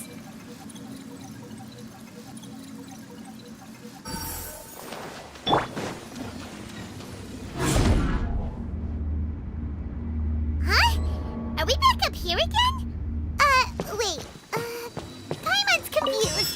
Are we up here or down there? Good thing we didn't fall. Yes, we did. We just fell upwards. That's not helping, Nahida! Paimon has no clue what's going on anymore.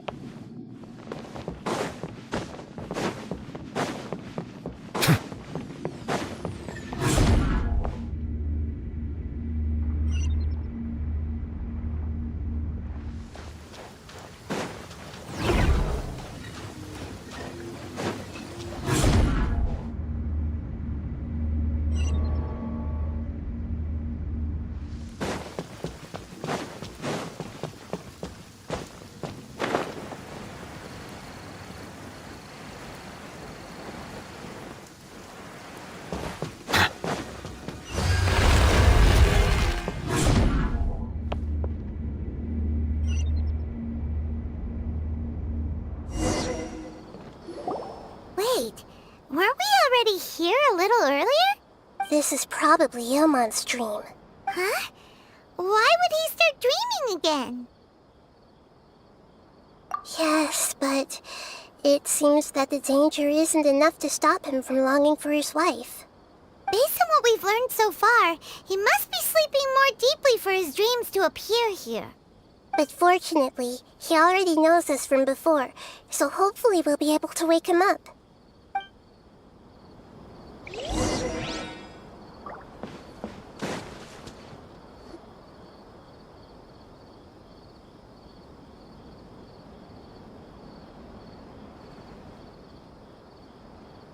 Ilmon! Oh, it's you! Incredible! I didn't know you would appear in my dream, too. Did you say dream? Wait, so you know this is a dream? Of course. Such good things rarely happen to me in real life these days. Here, let me introduce everyone. This is Minar, my wife who I mentioned before. And this is our daughter, Hydar. Hello. It's a great honor to meet the Dendro Archon. Whoa, Dad! You know the Dendro Archon? That's amazing! And what's this? Is it a new toy? No, it's Paimon, not a toy! Anyway, now's not the time for that! Nahida, this doesn't seem to add up with what we were expecting. You're right. Let me think for a bit here. Oh, right! We didn't see him in a moment of dreams earlier. Paimon thought he'd gone home. Sorry. I just had to make sure that Haidar could get a chance to see her mother. I had gotten pretty familiar with the hike, so I brought Haidar with me.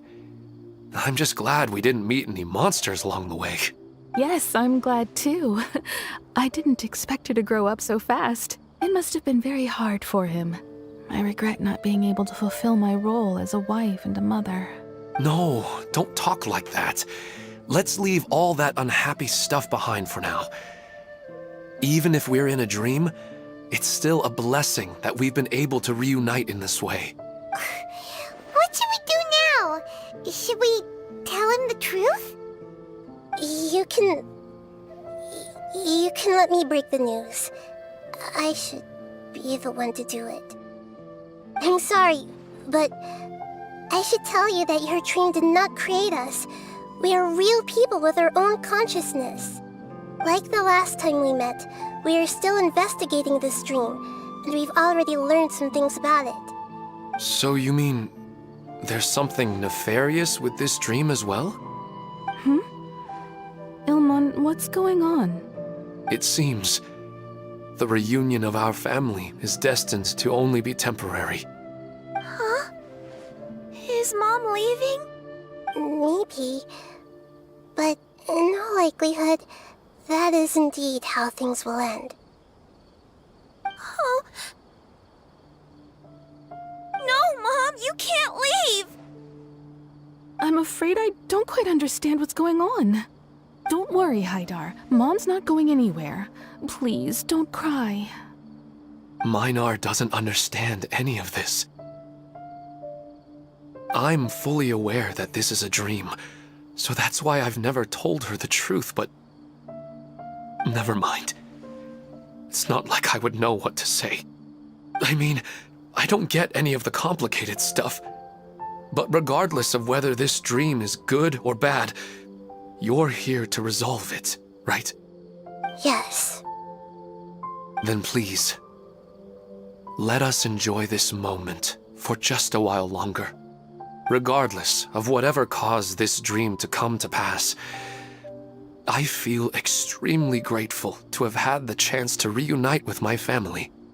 But does this dream really have to disappear? I'm afraid so. Sorry.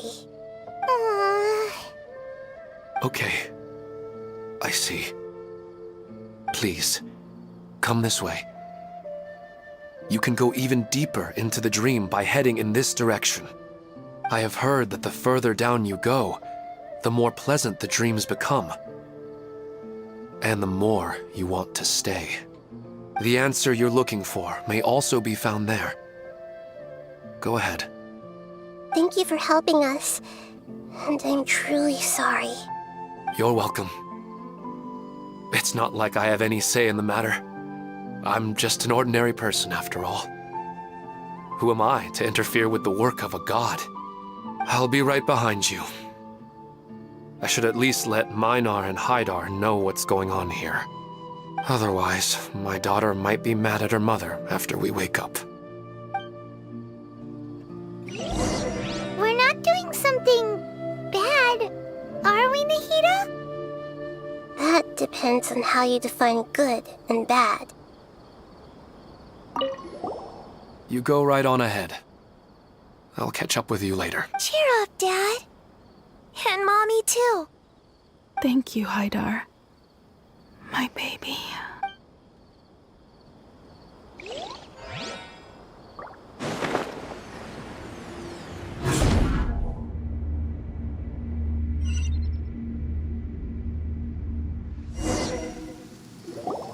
It's the same place again.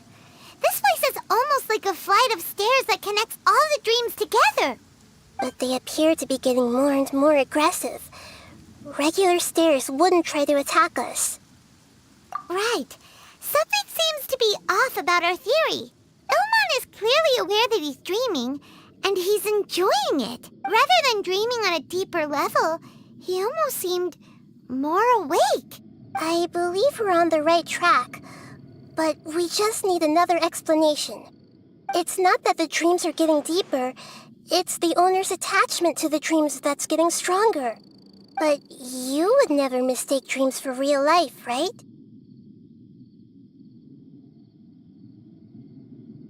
Sometimes, Paimon almost wishes her dreams could be real. But it's just a quick thought.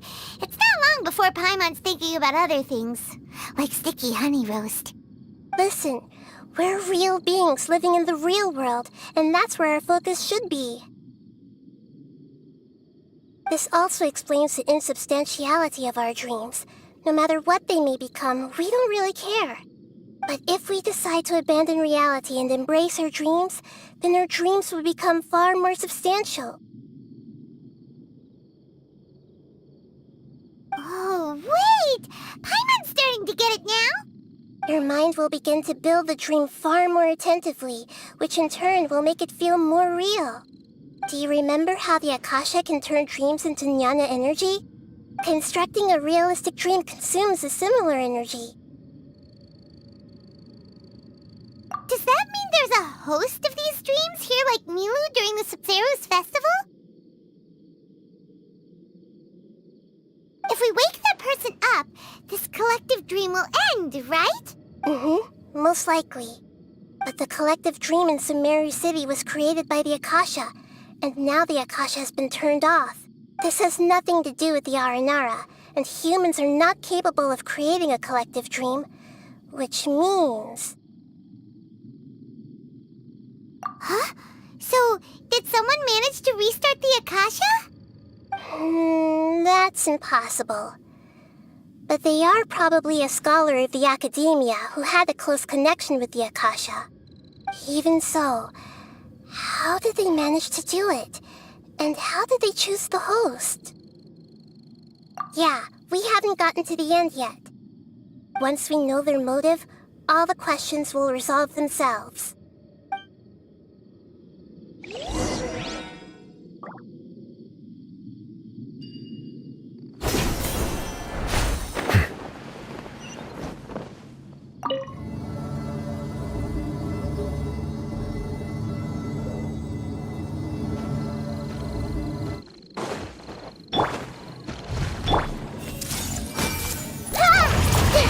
Silence!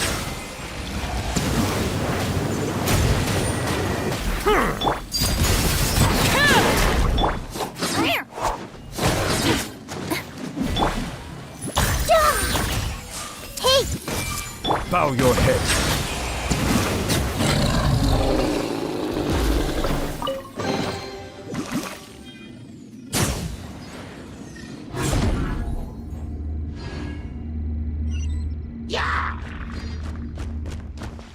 Silence! Everyone hold hands! Bow your head.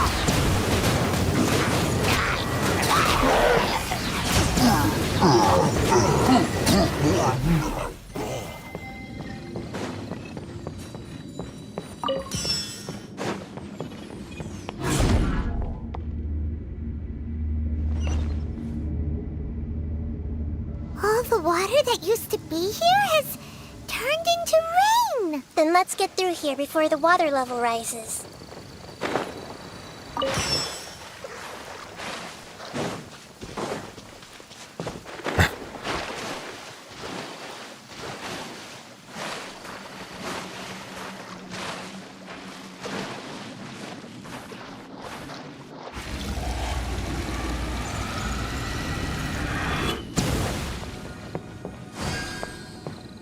We finally made it!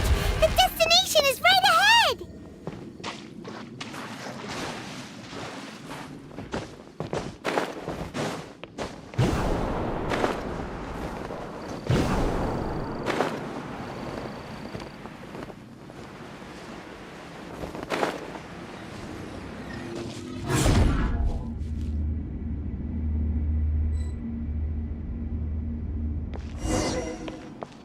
Wow! A new place!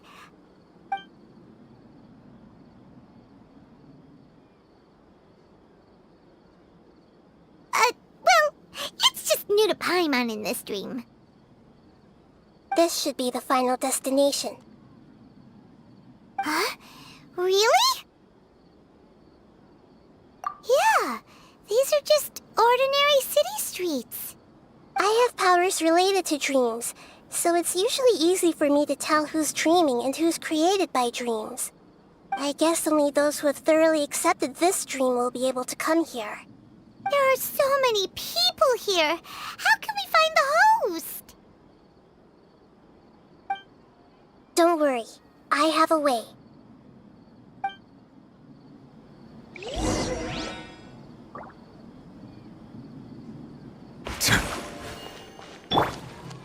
Hey!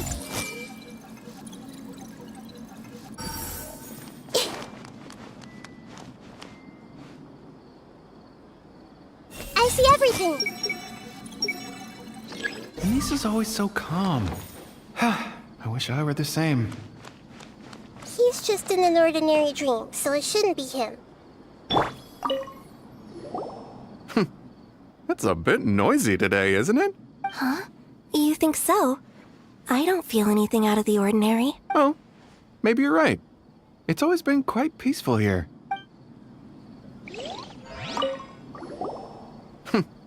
It's a bit noisy today, isn't it? Huh? You think so? I don't feel... Oh, maybe you're right.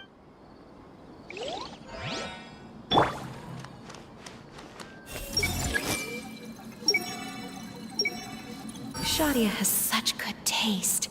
I can never go wrong with her opinion. No, it doesn't seem to be her. What should I buy? Hey, tell me what you think, Shadia. Ooh, how about this? I think it would really suit you. Let me have a look.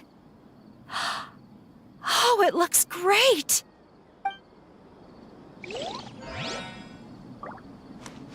Everyone hold hands!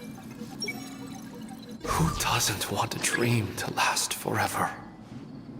He's just entered the dream recently. It's definitely not him. However...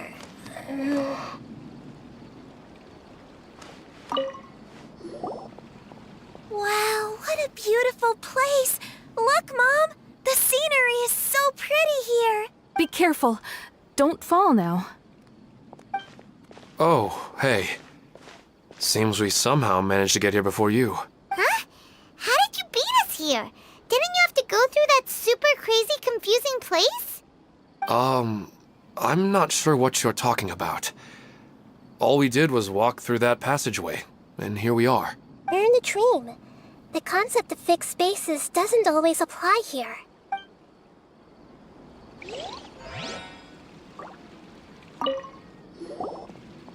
Wow, what a... Be careful. Don't fall now. Oh, hey. Seems we... Huh? We're in a dream.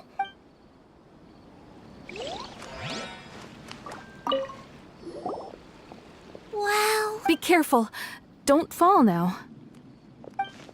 Oh, hey. Seems we... Huh? We're in a dream.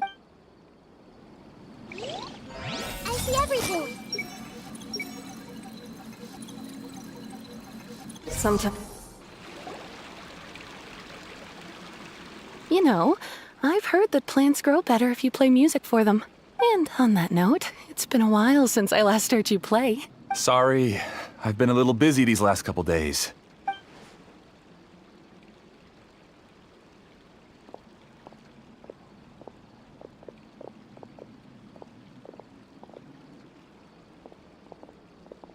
Oh, the Dendro Archon. What a pleasant surprise. Hmm? Oh, welcome, Great Dendro Archon. And your companions, too. Welcome. I'm Amira. I run the flower shop here. And this is my husband, Moses. Yes, how may we help you? You already know all about me. There's no need for all the pleasantries. Perhaps I should call you the dream's owner? As expected of the Dendro Archon. I'm sorry, Amira. It seems my research has attracted the Dendro Archon's attention. Why don't you go back to the flower shop? I'll come help you a little later. Okay, of course, dear. I'll see you later.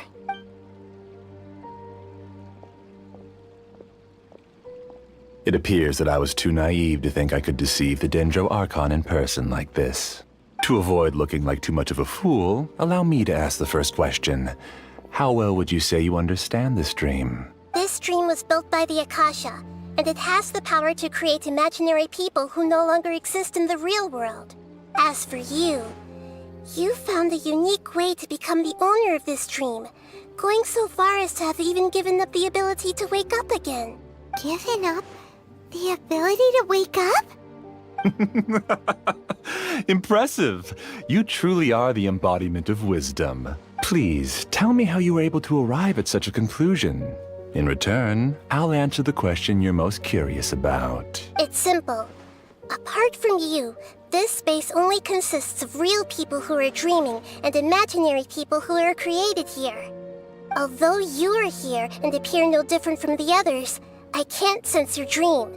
How can I wake up a person who's already awake? Fascinating. Since you're the fully awake owner of this dream, it can never collapse from you waking up. Theoretically, this should also give you absolute control over this place. I have to admit, it really doesn't get much better than that. But even knowing all of that, one question remains. How did you do it? Isn't the answer right in front of you, great Dendro Archon? It's because I've dedicated my entire reality to this dream. I uploaded my entire consciousness into the Akasha when it was still running.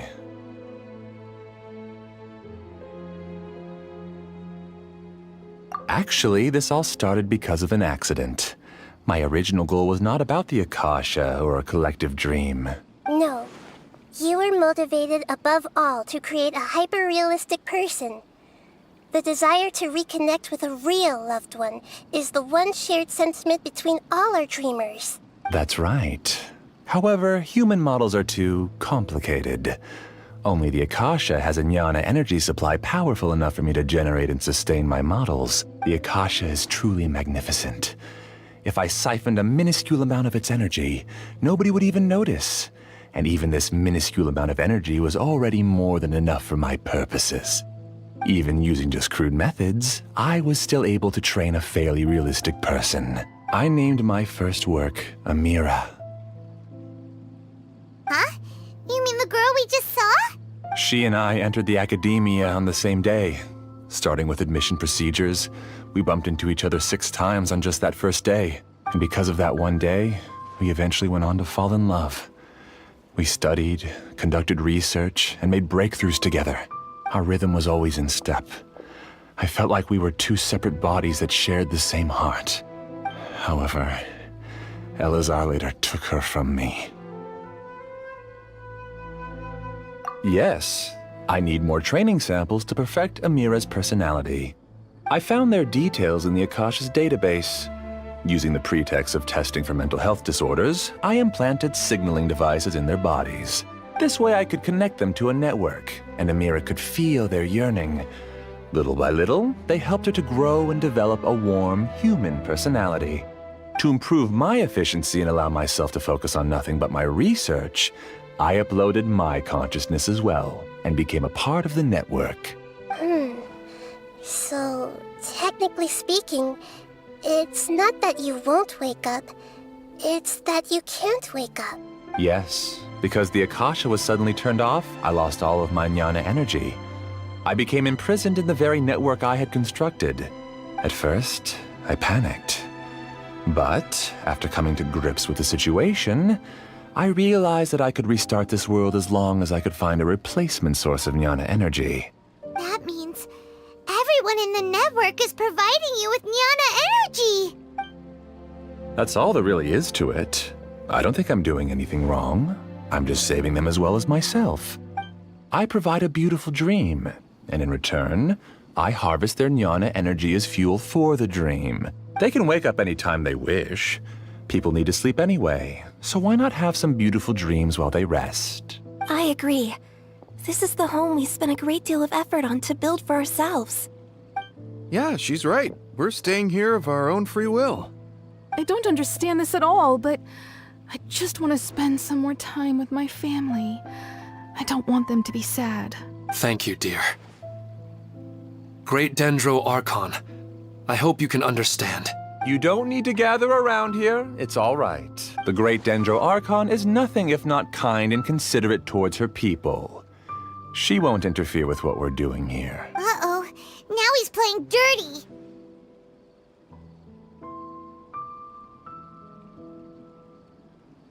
It seems like I won't need you to answer my last question. You're willing to tell me all your secrets because you have nothing to fear. If you use real people as your weapon and turn them against their Archon, then there's nothing the Archon can do. They just want to be with the people they cherish. I don't think there's anything wrong with me providing them with that opportunity. They don't wish to eternally part with their spouses and friends. What's so wrong about that? If you understood humans a little better, or had also experienced firsthand the absolute devastation of loss, then perhaps you wouldn't be so cold towards us.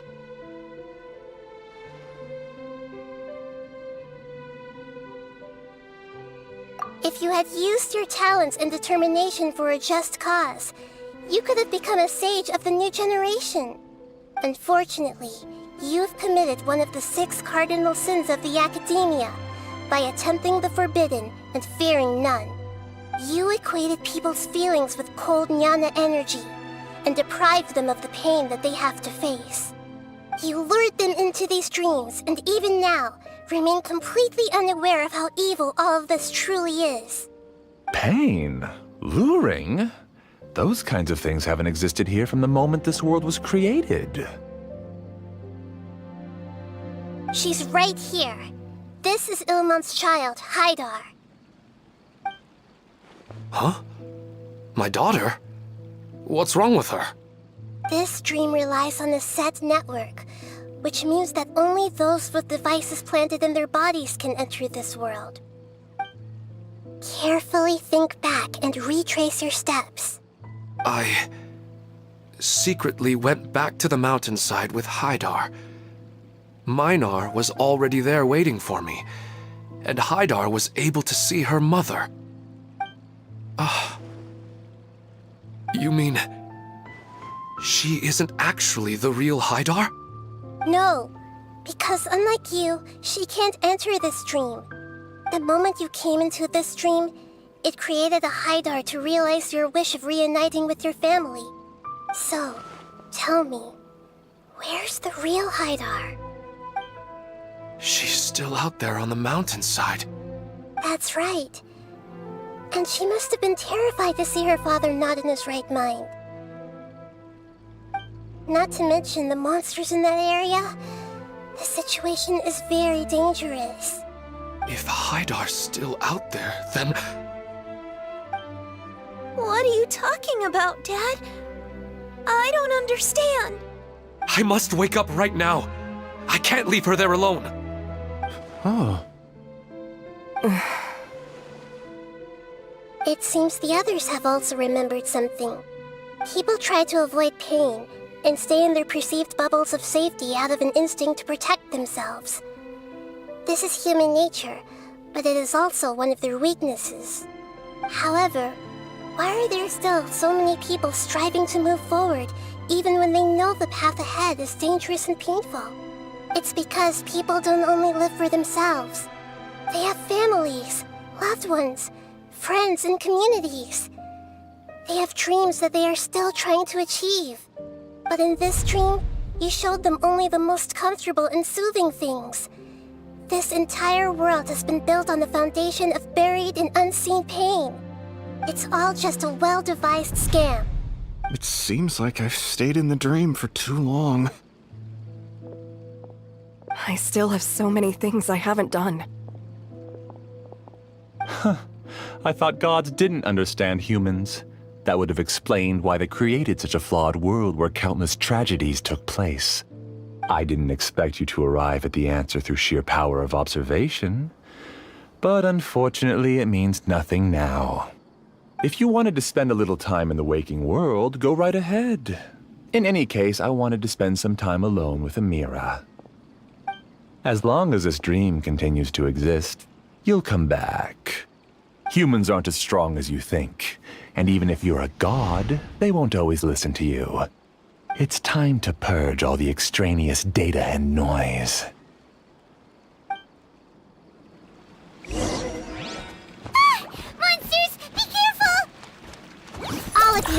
Please, get out of here and find somewhere safe. I am the master of this dream. I can create endless waves of monsters with the snap of a finger. Don't worry, they'll wake up before they get hurt. Mira doesn't like to see others in pain. If you know what's good for you, leave now!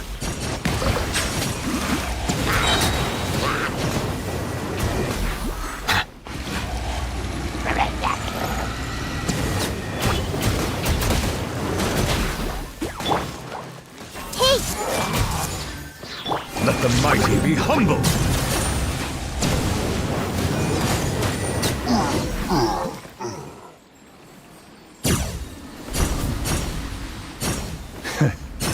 You haven't won just yet.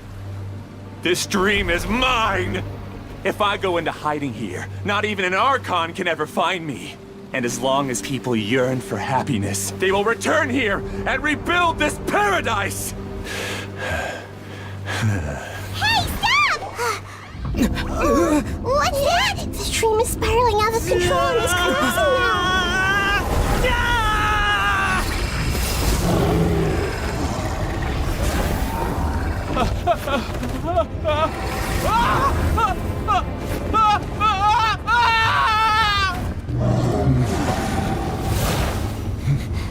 Oh no. Amira! Amira! Amira!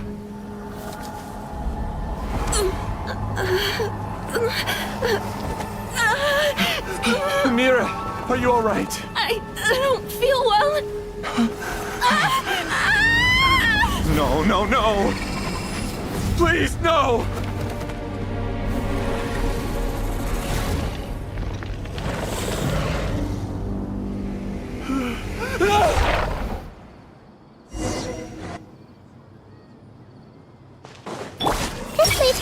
Get away from there! Don't ruin my flowers!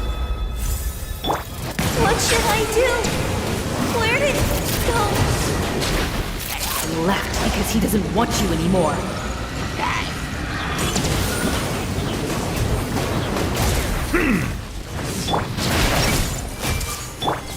Silence!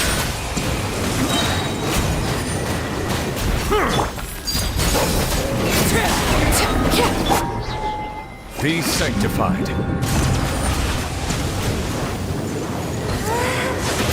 Shut up! Who am I? I'm...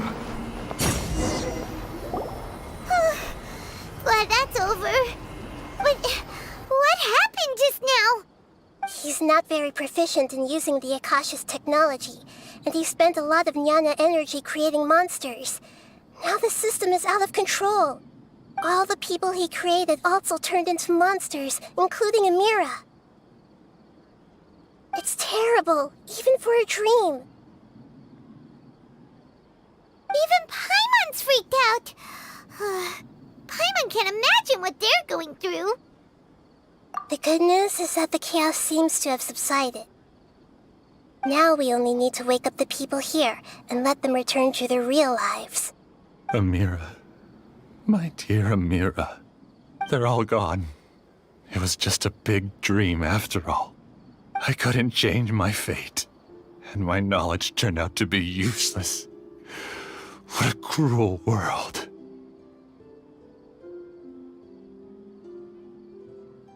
Do you still think this is our fault? I don't care about that anymore.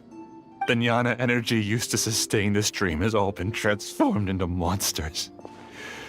This dream will soon collapse and my consciousness along with it.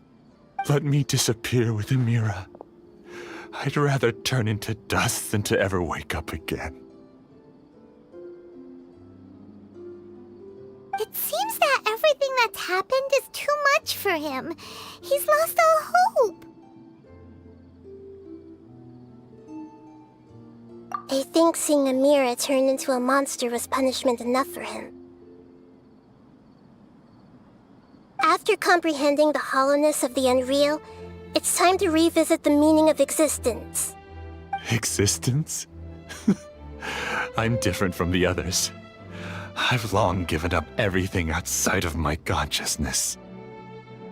Using my knowledge of the Akasha, I have a way to extract your consciousness from here and put it inside a knowledge capsule.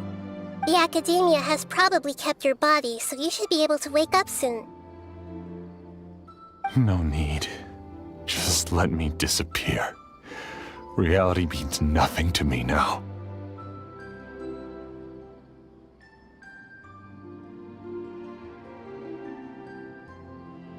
This isn't compassion. I won't let you escape your punishment by simply disappearing. As for your life after that, it'll be up to you how you want to exist. Alright, Traveler and Paimon, we should go back. We can finally wrap up this whole thing.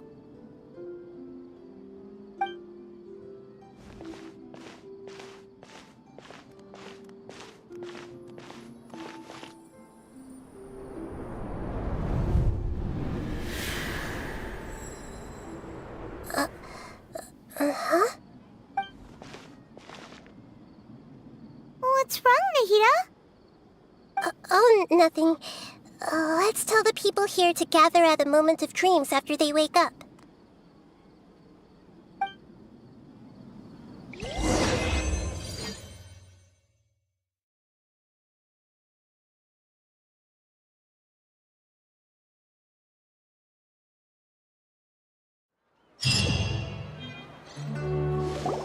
Oh, great! You're awake! Everybody has started to wake up, and we've heard similar reports from around the city as well. From the looks of it, you were able to successfully resolve the issue. Yes, though it took us a good deal of effort. There will be many people gathering here shortly, so please do your best to maintain order. I need to go to the Academia with them now, but we'll be back soon.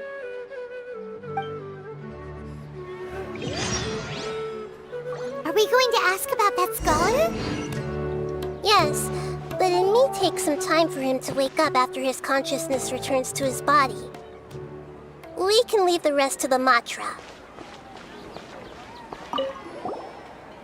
I felt a violent tremor somewhere deep within my dream.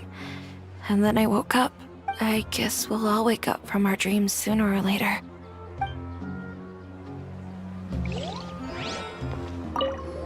I'm really glad I reached out to you earlier. Otherwise, we wouldn't have been able to handle this situation on our own. You did a great job as well.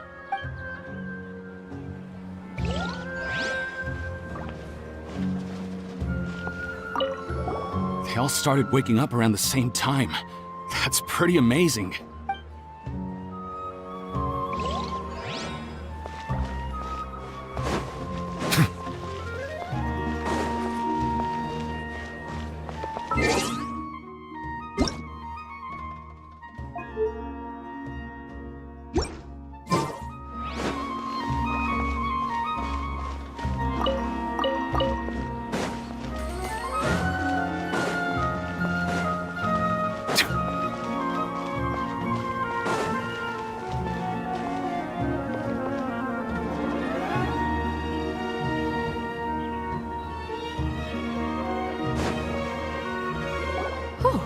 It's the great Dendro Archon.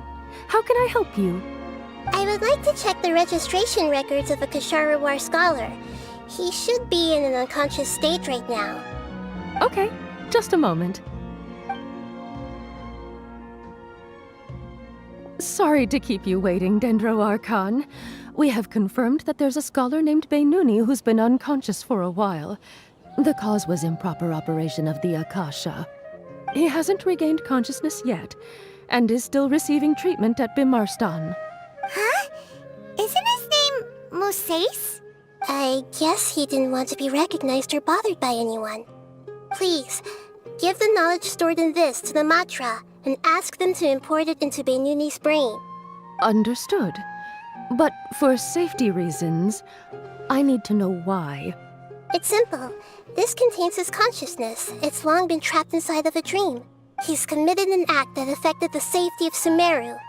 After he wakes up, I'll inform the General Mahamatra of all the details. I see. I'll take care of this right away. Thank you, great Dendro Archon. No problem. Alright, everyone should have gathered at a moment of dreams by now. Let's head back.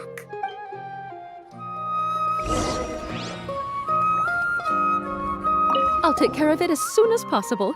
Don't worry.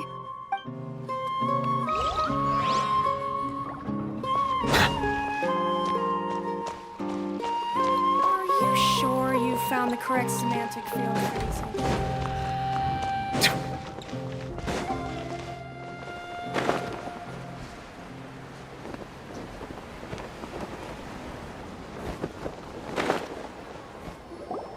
Let's be quiet and just listen in. I wonder what she's going to say. Hello, all of you who have just woken up. I'm sorry for interrupting your beautiful dreams. I may have acted a little cold when handling things in the dream. I sincerely apologize for that. Dreams have amazing power. They inspire us to remain resolute in the face of adversity and help those with aspirations achieve their desires.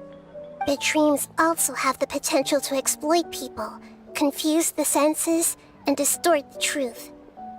Unfortunately, you are all chosen as prey for an elaborate scheme. As I've said before, I am still learning, and cannot fully empathize with the pain of all the loss you've experienced. But just take a good look around you, and you'll see many other people who have had similar experiences. You should be proud that you've been able to gather here and look toward the future together. The path of life is long, and it's hard for us to see the destination. This leads us to ask a lot of difficult questions. What's the meaning of life? What's the purpose of my existence? Why do I keep experiencing pain and loss? Of course, the most comfortable choice is to stop progressing. Give up thinking, and just keep repeating whatever you're already familiar with. Whenever you have such thoughts, just look at the people and things around you. Some people work hard all day so that their families can have a hot meal on the table at night. Some people travel all over the world in order to create art that resonates with all of Teyvat. Some venture in search of the world's secrets to prevent rapidly approaching, yet still unknown, world-shattering catastrophes. Life is not just about yourself. Each and every one of your actions shapes you and the world around you. Look, friends and family will remember what you've done, and even some people you've never met may benefit from your actions. Therefore, many people will strive forward to forge new paths, even if they have to endure great pain to do so. Once you begin your journey on that same difficult yet rewarding path, you'll come to know the answers to those big existential questions, yet they will no longer feel as life-defining as they did before. But if you were to believe that life is nothing but an empty, ephemeral dream, then that's also the only thing it'll ever become. You're free to choose how you want to live your lives, but as your Archon, I should first make this information known to everyone. In the end, it's up to you whether you want to embrace a beautiful dream at the cost of your real life. Nahida said she wanted to speak with us alone. It seems like she went to the plaza in front of the academia.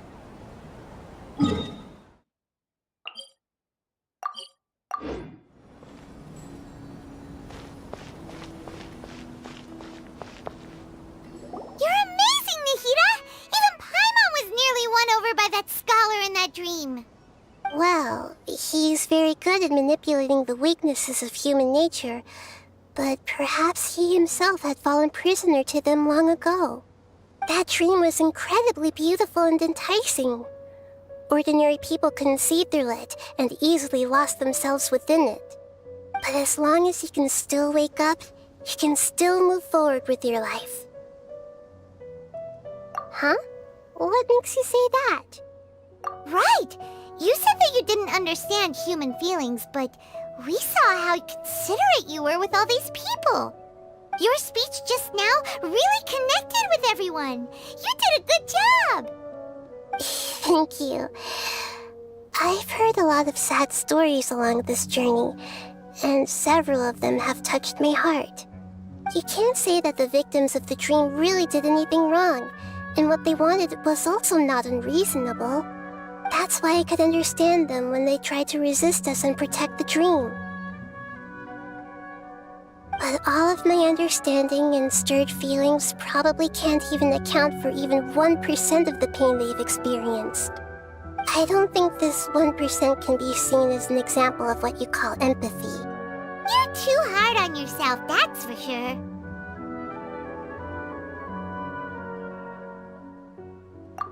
Alright. I suppose going out into the world will help my confidence grow. I've learned that emotions are nothing like knowledge, and that's why it's hard for me to put them into words sometimes. Beinuni, or Mercedes, said that I had never personally felt the pain of loss. But I have a vague feeling that this isn't true. The moment I entered the dream, I felt like I was wrapped in a blanket of warm feelings. It was so warm that it felt like I had returned to the start of my life, and I didn't want to wake up anymore.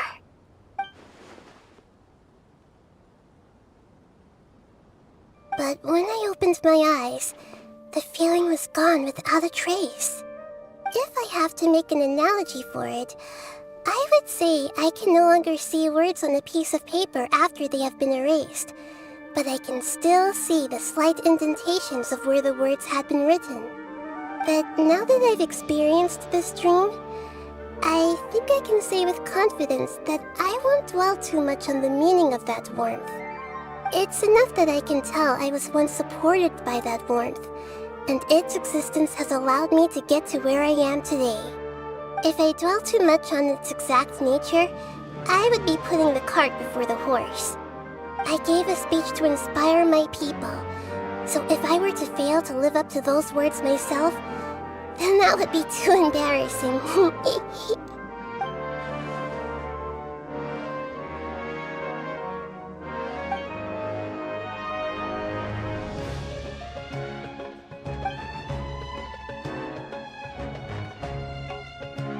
Hey, what's with that serious look? You keep looking like there's something you want to say. Is there anything you want to tell me? Okay. Since we just woke up, let's stretch a little bit. A new day is about to begin.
Ad Astra.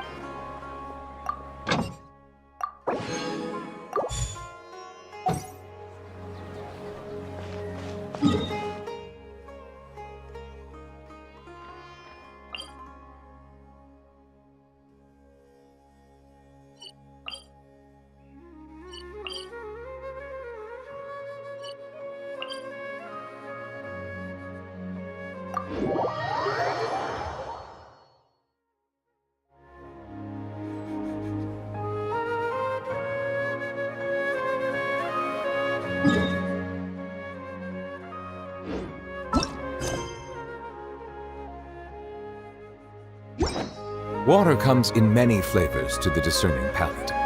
Monster.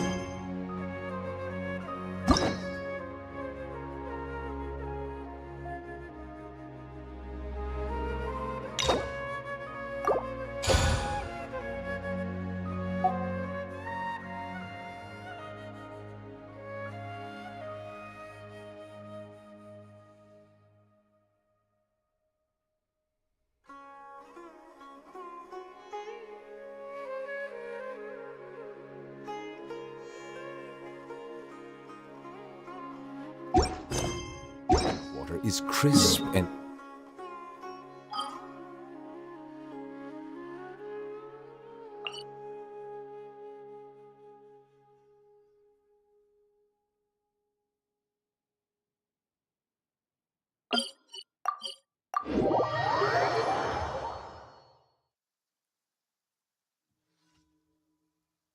Ah, my apologies. This heavy rain must be quite an inconvenience for you.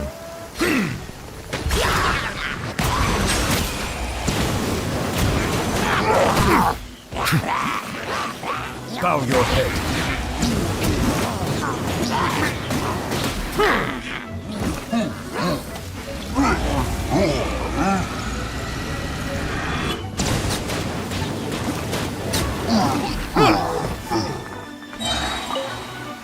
Settle down!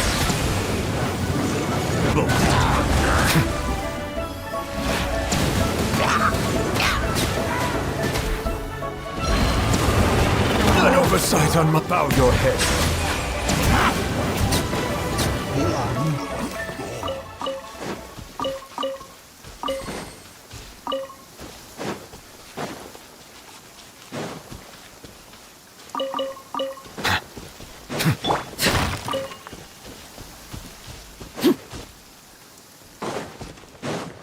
Laid bare.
Silence!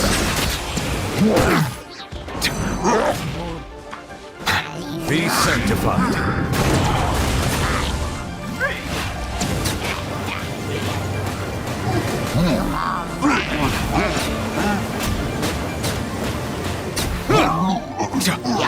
Bow your head.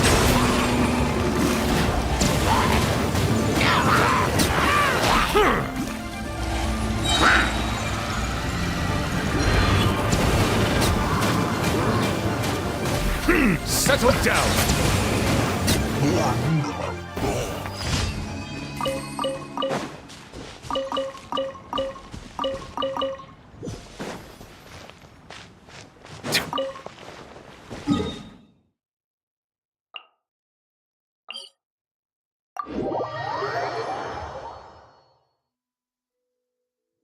Ah, my apologies.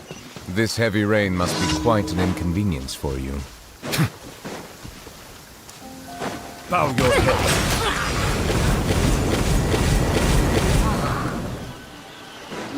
Let the mighty be humbled.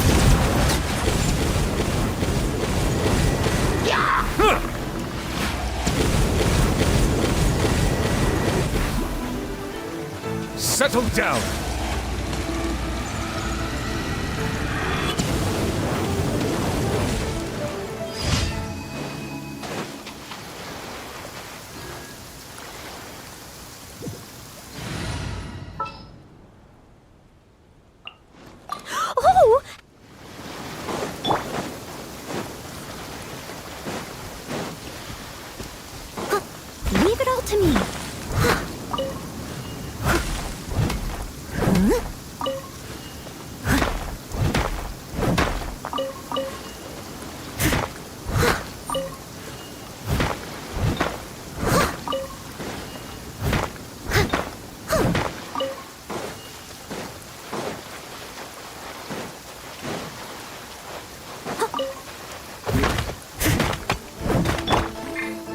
Silence!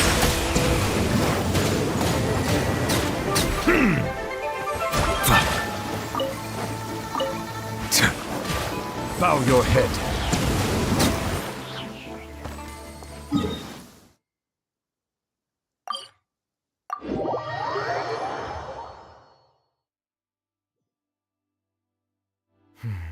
It's over.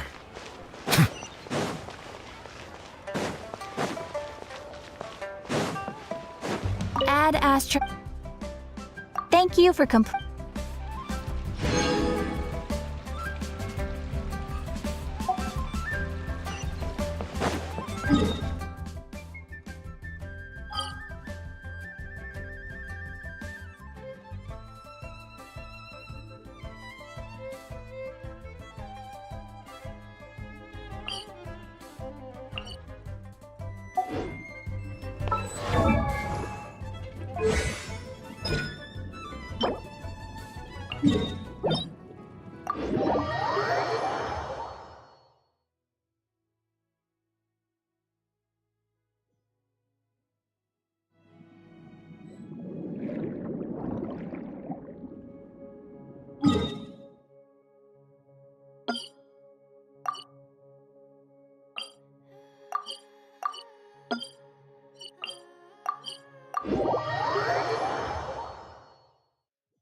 No need to fret. I shall handle this.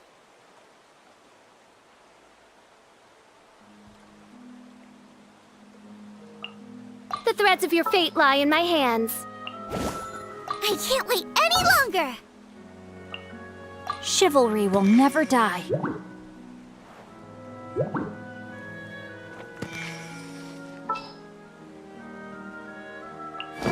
Time for afternoon tea.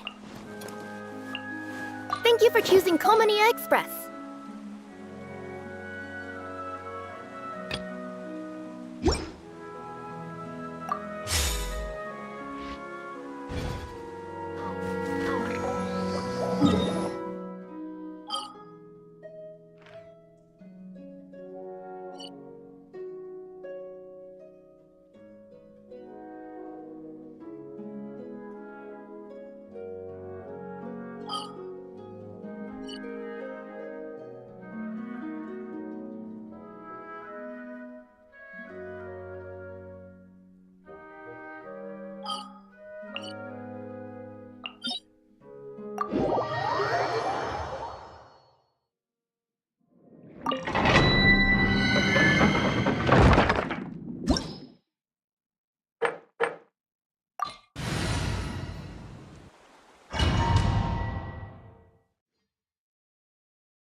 Silence!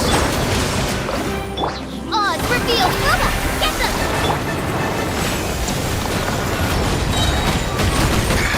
There's a tear in my robe. The tides beckon.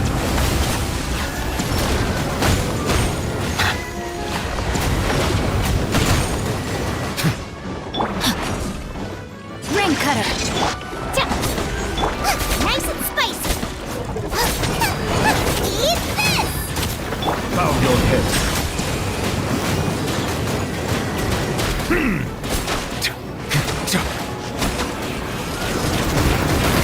I see the temperate waters of eons past.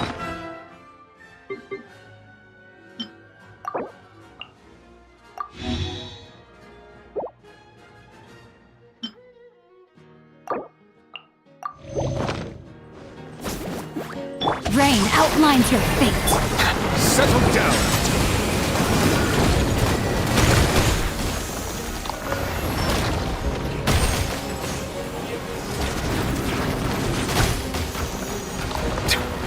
Silence! When the tide comes in, I shall return.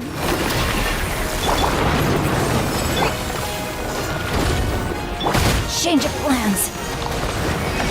The brightest flames burn fastest. Get them!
Oh, I'm looking forward to this.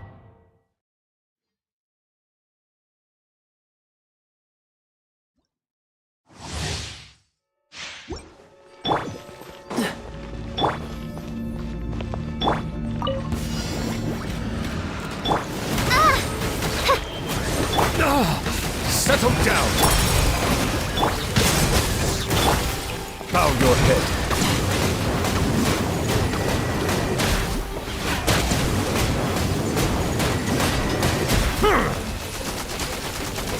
Dodge this!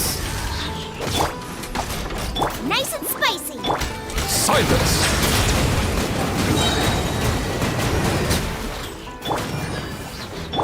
Cool it! Let the mighty be humbled!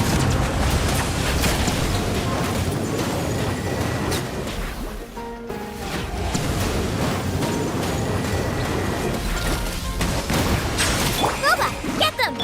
Oz revealed by... Dodge this! Bow your head.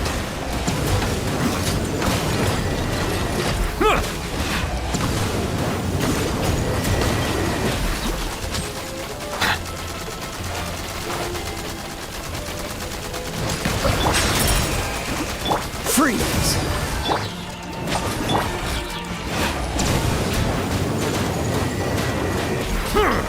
The tides beckon.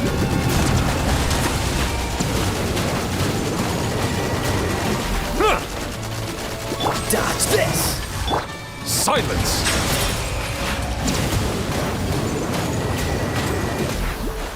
Nice and spicy!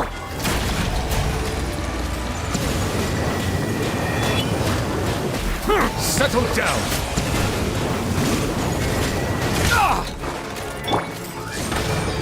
At the frying pan!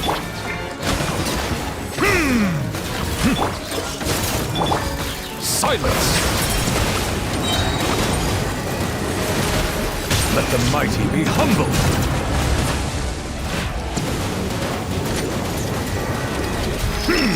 Cool it! Settle down!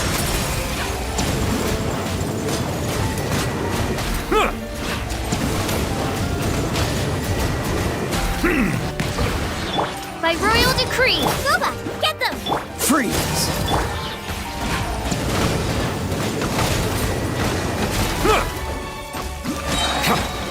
Be sanctified.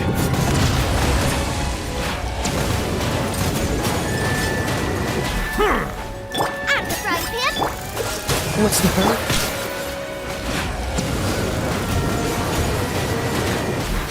Silence! Dodge this! Oz, reveal thyself!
In many flavors.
Now, emerge.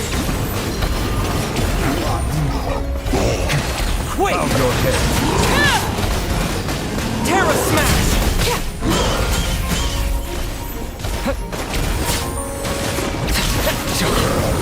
None oversight. Witness my claws.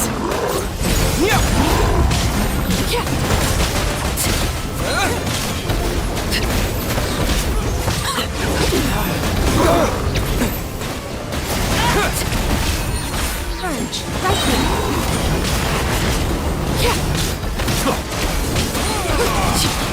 Dust!